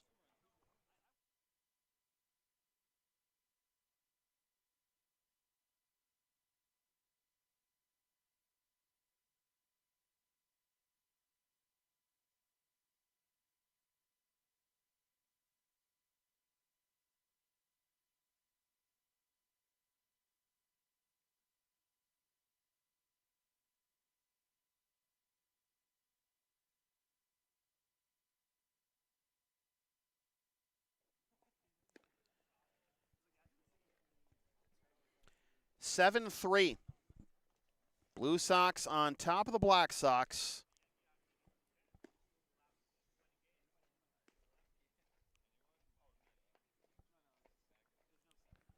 Checking the out-of-town score. And again, it's only one other game in the ICL tonight. The Expos and the Sabres. Back on our way at 7:30 at Furlow Field.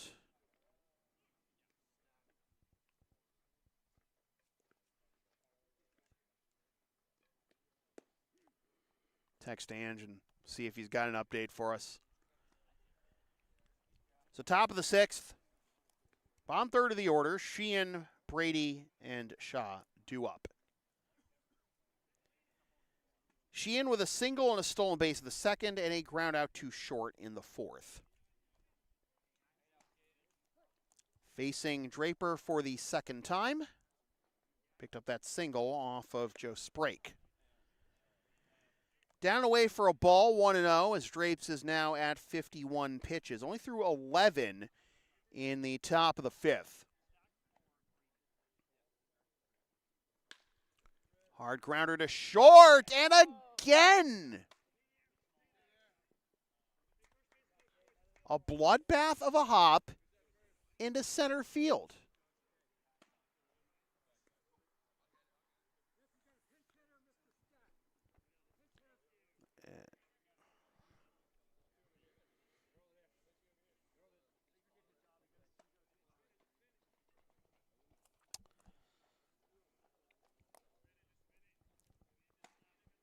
Pinch hitter coming up for the Black Sox. It's Eric Stack. Slashing 327, 407, 423. Grounds this one to second, 4-6, 3, redemption. 2 down.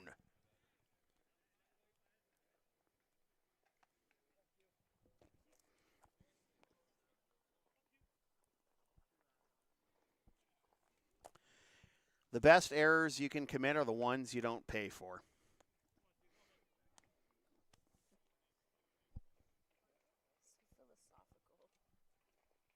Here's Shaw.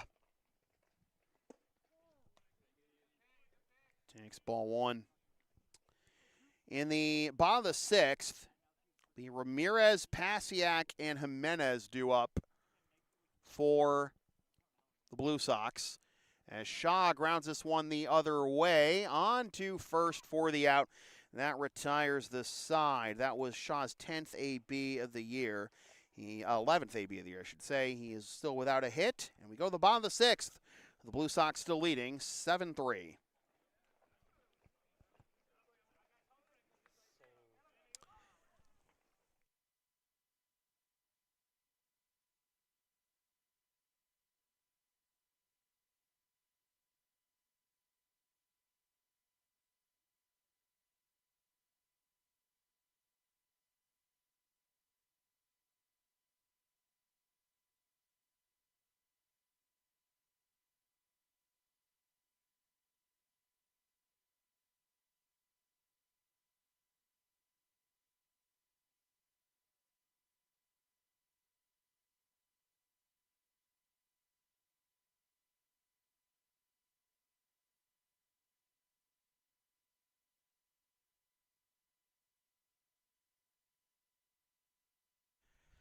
Advertising opportunities are available on LSP. Sponsor our content for as little as $25 a spot, whether you want to promote a business, product, or event, or send a message of support to a player, team, or coach. Email yours truly for all the deets.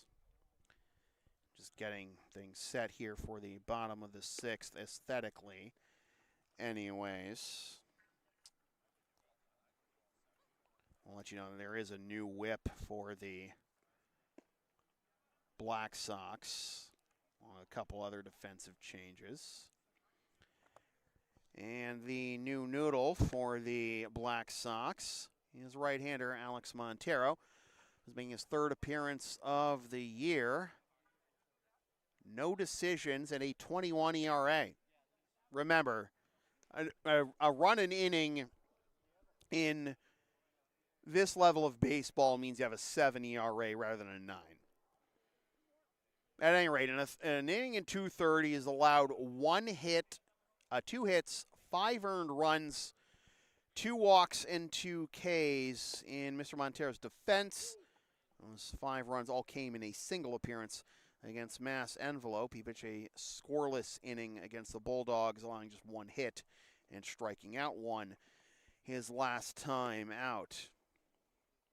Last year for the Black Sox, pitched in 11 games, was 0-3 with 4 saves and a 7.87 ERA, 10 2/3 innings, 5 hits, 14 runs, 12 which were earned, walked 12, struck out 11.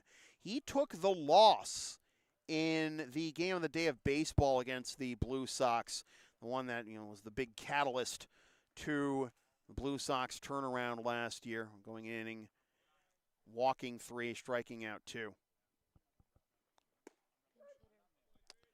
Inside corner for strike 1 to Brian Acosta.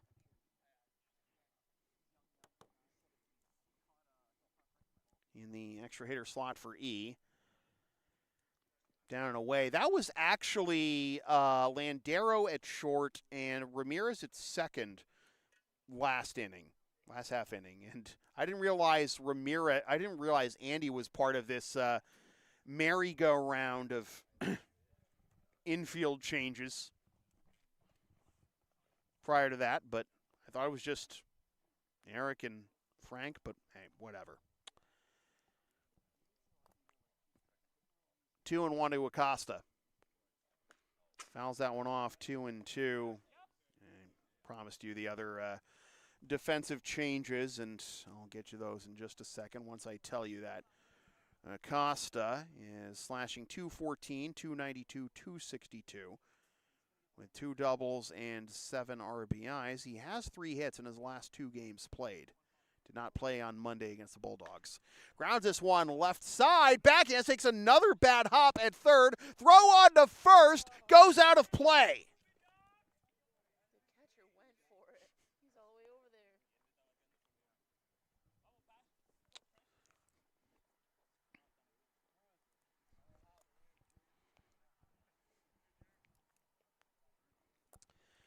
Jack Pasiak, who turned in the most important pitching performance of the year for the Blue Sox, getting the dub on Monday against the Bulldogs, will now step to the plate for the first time, slashing 444, 500, 685, 2 doubles, 4 triples, 1 homer, 7 ribbies.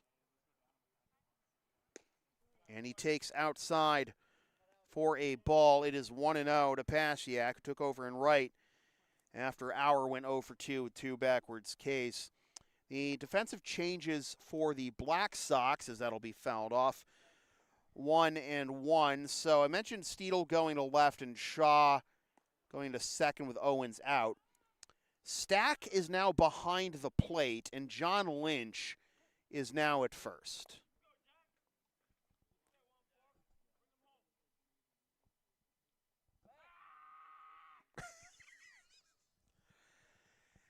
The Blue Sox are at their best when they're chirping, when they're being loud for their own guys. Swing and a miss. 1-2.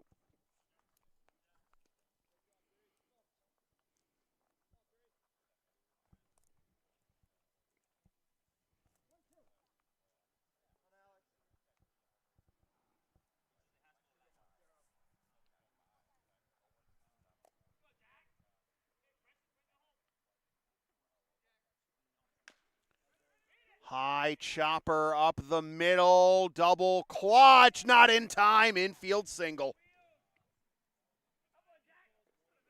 Dude can hustle. Base hit, and that turns over the lineup for Andy.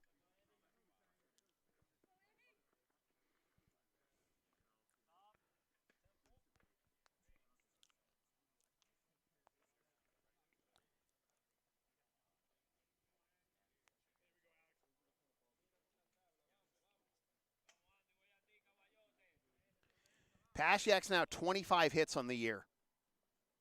And that goes to the backstop. Here comes Acosta. The throw back to the plate. He is safe. Got his toe on the edge of the plate before the tag from Montero.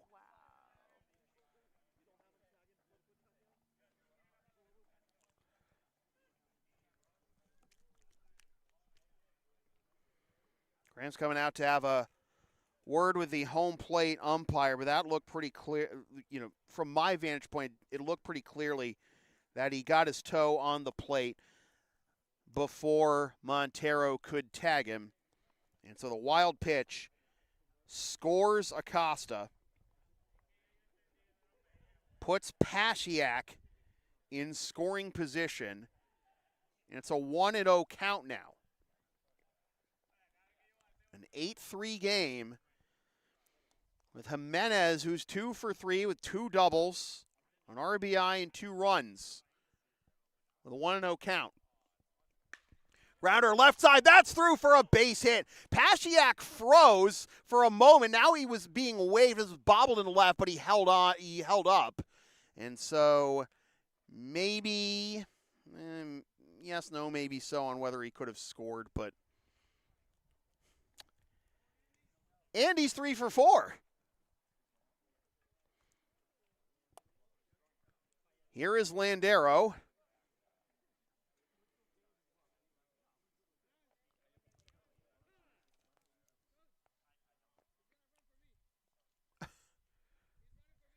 What?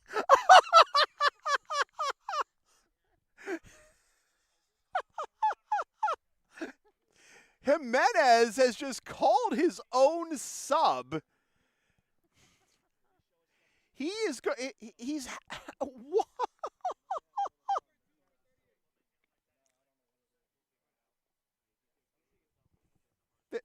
I've never seen this before.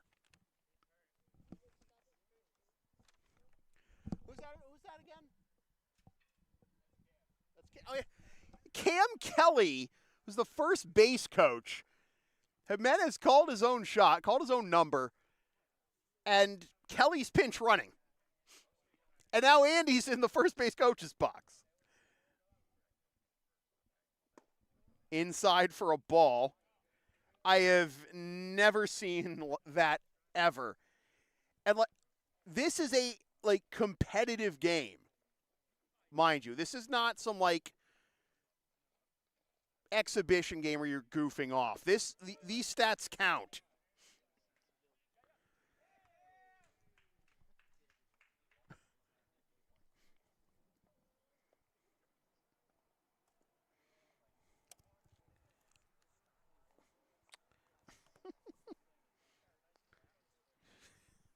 Does Rick approve of this? I mean, I know Andy's, Andy's one of the veteran leaders here, but still, don't you still have to run that by Rick? Down and away for a ball to Landero. Walk, stolen base, and a run scored his last time up. So again, it's Cam Kelly, who is in the first base coach's box, pinch running for Jimenez, who called his own shot. Now, Pasiak froze there on the wild pitch. I guess maybe because he saw how close the play was where Acosta scored. Kelly does get to second, though. And now it's second and third. 3-1 is the count. Landero left side, base hit.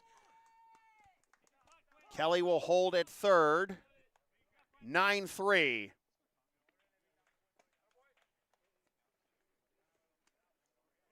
And that might already be it for Montero, with more action behind him in the Black Sox bullpen.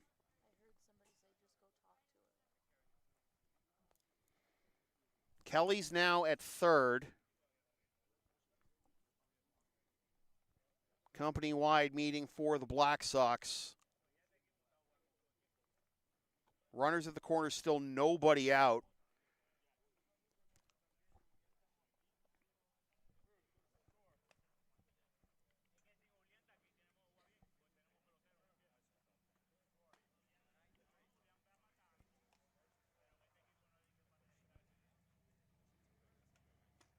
Dylan Bortolo is getting warm in the Black Sox bullpen. He's only pitched in one game this year. Runners at the corners for Pat Casserly, 3 for 3 with 3 RBI tonight, and he's got another one 90 feet away. He can at least get a fly ball.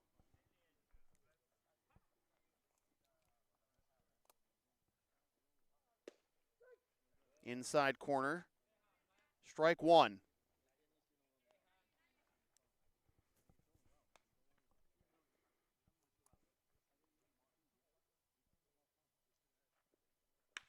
Laced into left field. He's 4 for 4 with 4 ribbies. Landero's on his way to third. He's on his way home. Here comes the throw. It's offline. It's 11-3.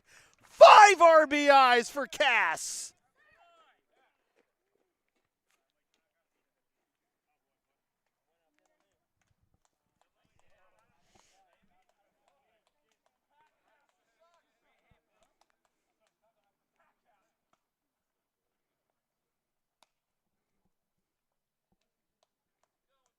A double for Cass, 4 for 4, 5 RBI, and now here's Luis.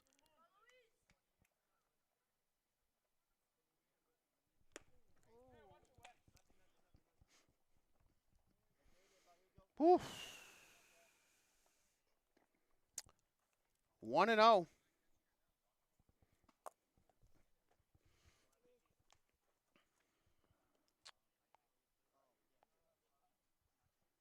Atiles, 0 for 3, reached on a fielder's choice in the first and scored. Flew out to left in the third, popped up to second in the fourth. Well, Montero's very early on the release with these first two pitches. Letting it go way out in front, way behind him, actually. I get on top of it somehow. 2-1.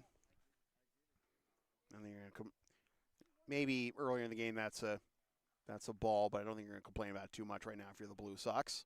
Oh, wait, hang on. Time granted the catcher.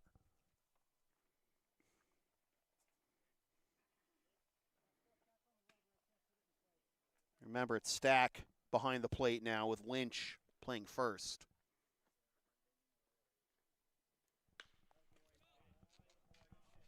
Fly ball into right center field. That will be caught. Tagging from second is Casserly, and throw comes in quickly, and he's able to get back with now one down.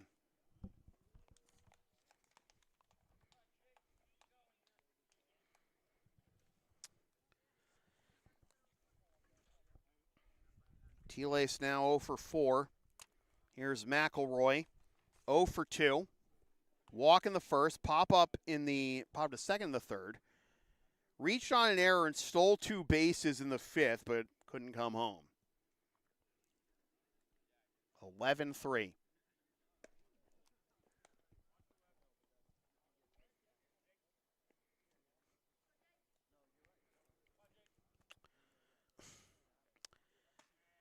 Katrina's noticed I'm reacting to some of these pitches that are inside of the right-handed batters, and I'm not reacting so much like I think it's going to hit me so much as like I'm concerned for Montero.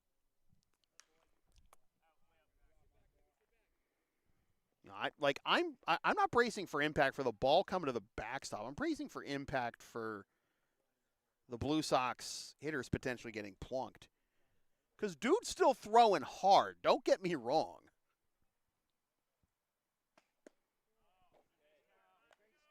Two and one.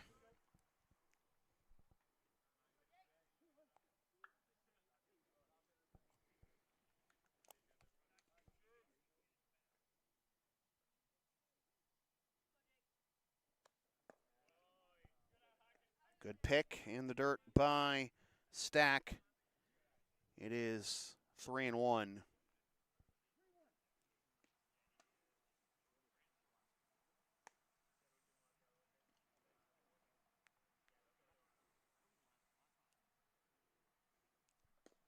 That bounces away. That'll be ball 4 and a walk for McElroy. And on the wild pitch, Casserly gets to third. It does put the double play in order for the Black Sox. But again, it's runners at the corners. 1 out. And here's Walsh. 1 for 2, RBI single in the first. That bounces away, and McElroy's going to get to second on the wild pitch. Casserly's not going to chance it from third, but what this means is that with the mercy rule possibility, a base hit, if it brings in 2 runs, that will stop it. It is 1-0 to Walsh. 2-0 to Walsh. You would almost rather just walk him at this point, wouldn't you, to load the bases, maybe get the double play to end it, to end the 6th, go to the 7th, give yourself a shot, I guess. 2-0. Bounces to the plate. 3-0.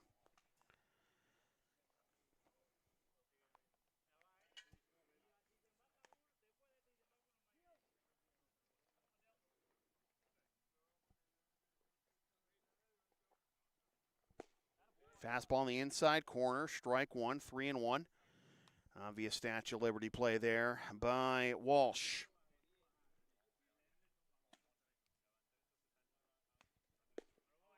Down and in.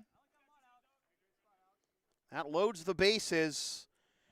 And again, puts the double play in order, as we're going to have a pinch hitter for Corliss. And it's going to be Brendan Doyle. So Walsh draws his second walk of the night, and we have a pitching change coming to you from LHS. The LSP store is open. Get yourself one of several different designs of stickers, shirts, or other merch, including some stuff with my dog, Tina the Long Arena, on it, and some words I've probably said on this here YouTube channel over the years. Scan the QR code now to buy.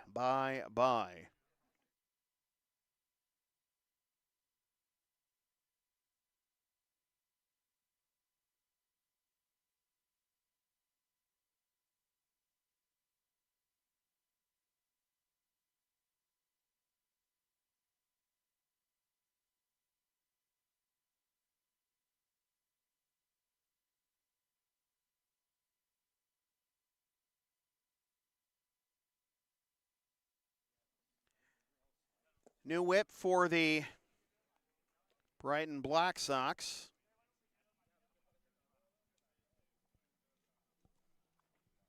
The right-hander Dylan Bordelot, and making just his second appearance of the year. His first appearance was back on June 17th against the Expos, when an inning allowed 1 hit, 1 earned run, walked 3, and struck out 1. Been with the Black Sox since 2021. In 34 career appearances, has a 6.21 ERA and a 3-2 record. In 37 2/3 innings, he has allowed 41 hits, 31 runs, 26 of which are earned, walked 24 and struck out 24. Surrendered 2 home runs, both of which were last year. Hit 6 batters, none since 2024. Averages just whip of 1.726.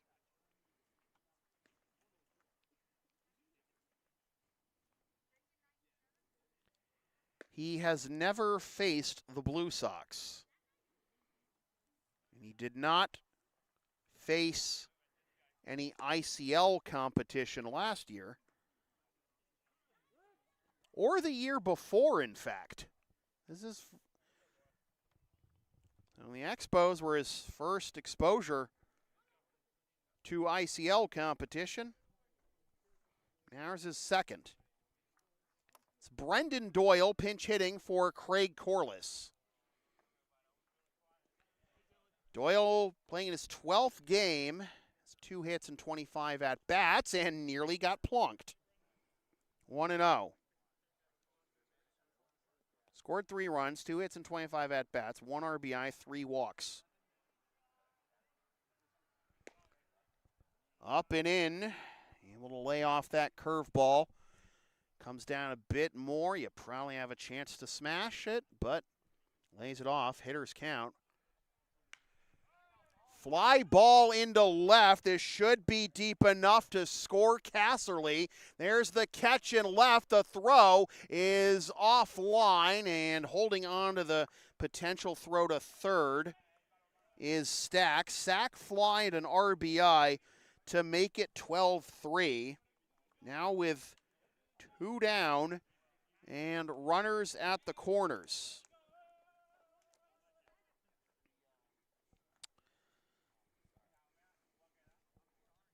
Didn't sound hit hard enough to get that deep for a sac fly, but it worked out.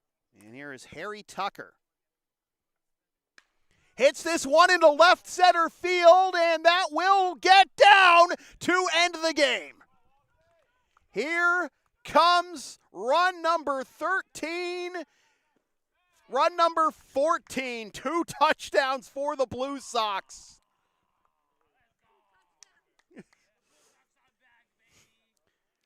Are we still going to play? I thought it was the 10-run mercy roll. Or am I wrong? We should. In the interleague games? Yeah, they. Well, maybe I'm completely wrong. Did they change that? I wasn't. All right, well, I'm stupid. Yes, indeed, I'm stupid. And just I mean, it's the bottom of the 6, I guess. Yeah, you want to play? Sure, whatever. 1 second.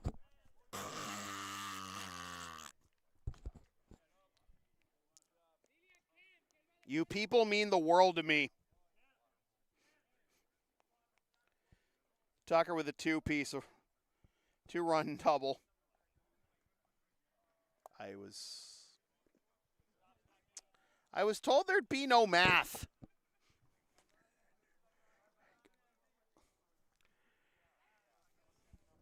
I mean, I know there's no mercy rule in the Intercity League. Yeah. Like,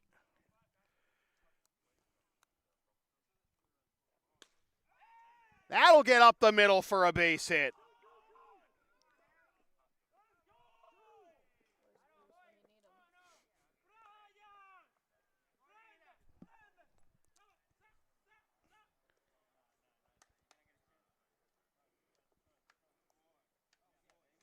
Two-strike hitting. Even up 12. Blue Sox bat around here.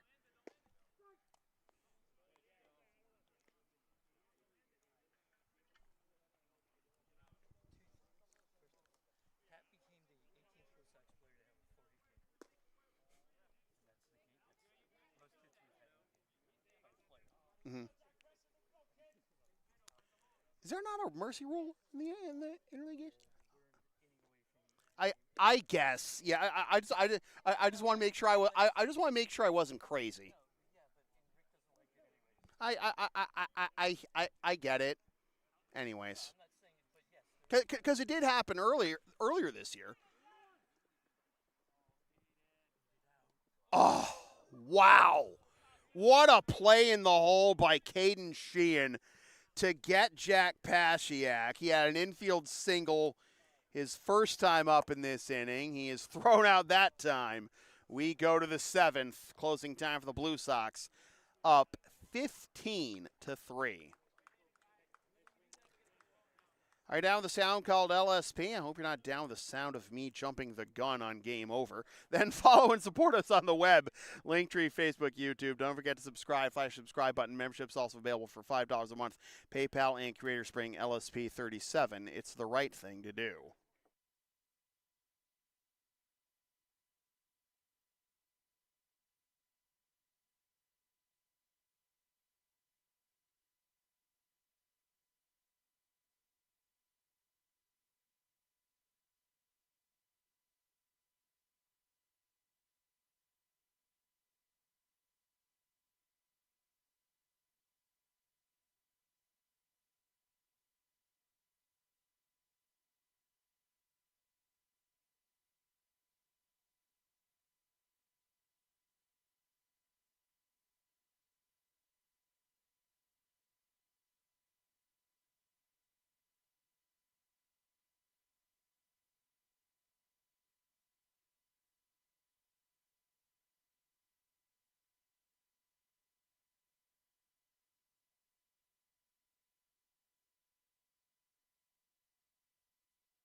So, it's not that late. We'll play the top of the 7th, and Matt Draper is going to try and finish this one off. And some rarefied air from this is fielded, and no play is going to be made. And Steidl is going to reach on the first pitch of the top of the 7th. He's picked up his first hit of the ball game. Some rarefied air for Pat Casserly's performance tonight. This is the top third of the order due up here for the Black Sox in title, Higgins and Lynch. So,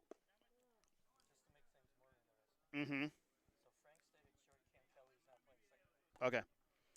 That was Frank Landero at short. Now it's Cam Kelly playing second base for those playing the home game. It is quite hard to score a game like this at home, let alone behind home plate. So Pat Casserly tonight had the 18th four-hit game for the Blue Sox since 2006. Mile-high pop-up on the infield, and that will be caught, and falling back to the seat of his pants is Harry Tucker for out number 1. The German judge gives a 9.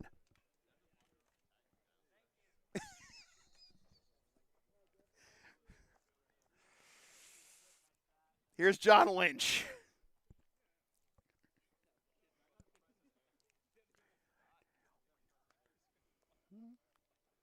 Inside, ball 1. Casserly's four-hit performance, the 18th four-hit game for a Blue Sox player since 2006. Never had a player with a 5-hit game, for those wondering. Here's a dribbler to third. 5, 4. Safe. Keep it going.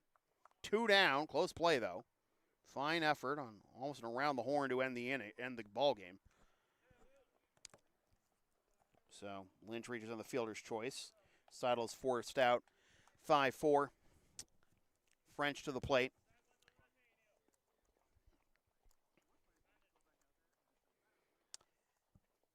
And since 2006, Cass has become the 4th different player for the Blue Sox to drive in 5 runs in a game. Nick Anderson did it twice, Jules did it once, and so did a guy named Pete Frates. Heard he was good at the sports. Fouled off, and the Blue Sox 1 strike away from victory. Is also the most runs the Blue Sox ever scored in the 6th inning, 8. 6 most runs they've ever scored in any one inning. Outside corner, strike 3 called, and the ball game is over. The Blue Sox 15 and the Black Sox 3. And thanks to Pat Casserly's history-making performance, again, the 18th 4-hit game by a Blue Sox player since 2006. 5th 5 RBI game by a Blue Sox player. Blue Sox score 5 or more in an inning for the 8th time this year, and the first time they've done it twice in one game. The 8 runs is the most they've scored in a single 6th inning, and the 6th most they've scored in any inning ever. Matt Draper remains unbeaten. He is 6-0-1. Sam Ravello takes the L. Time of the game was 2 hours and 15 minutes. The Blue Sox pieced together 15 runs on 1, 2, 3, 4, 5, 6, 7, 8, 9, 10, 11, 12, 13, 14, 15, 16 hits. They bat around in the 6th. In addition to Cass, Jimenez has another 3-hit game, 3 for 4 with 2 doubles and 3 runs scored. Dylan Walsh goes 1 for 2 with a single and 2 walks and 2 runs scored. Frank Landero up to 10 steals on the year, 2 runs scored. Harry Tucker 2 for 4. With a single, a double, a couple runs, couple RBI, and 1 fine catch on the mile-high pop-up in the top half of this 7th inning. The Blue Sox are now 14-7-1, and the Black Sox have lost their 6th in a row, and they are now 10-12-1. So the Blue Sox are now in first place in the ICL. That, remember, they own the tiebreaker over the Chiefs. at 14-7-1, even in points with the Chiefs, but ahead on the tiebreaker.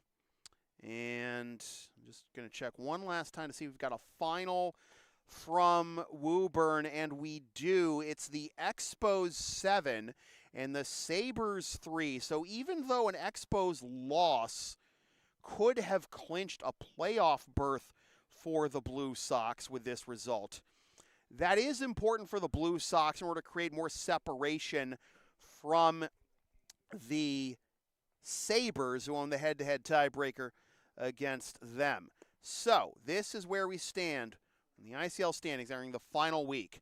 The Blue Sox and Chiefs both at 29, but the Blue Sox one game better in the win column. And, one game in hand, and they own the tiebreaker over the Chiefs. The Americans, Bulldogs, and Mad Dogs were all idle.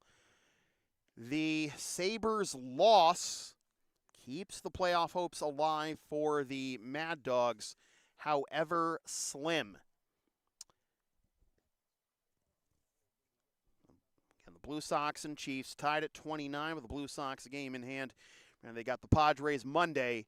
The Bulldogs, who they own the tiebreaker over, Wednesday. The Expos, who they also own the tiebreaker, Thursday. And then the Mad Dogs, who fighting for their playoff lives, but one loss would do them in at this point on Friday night.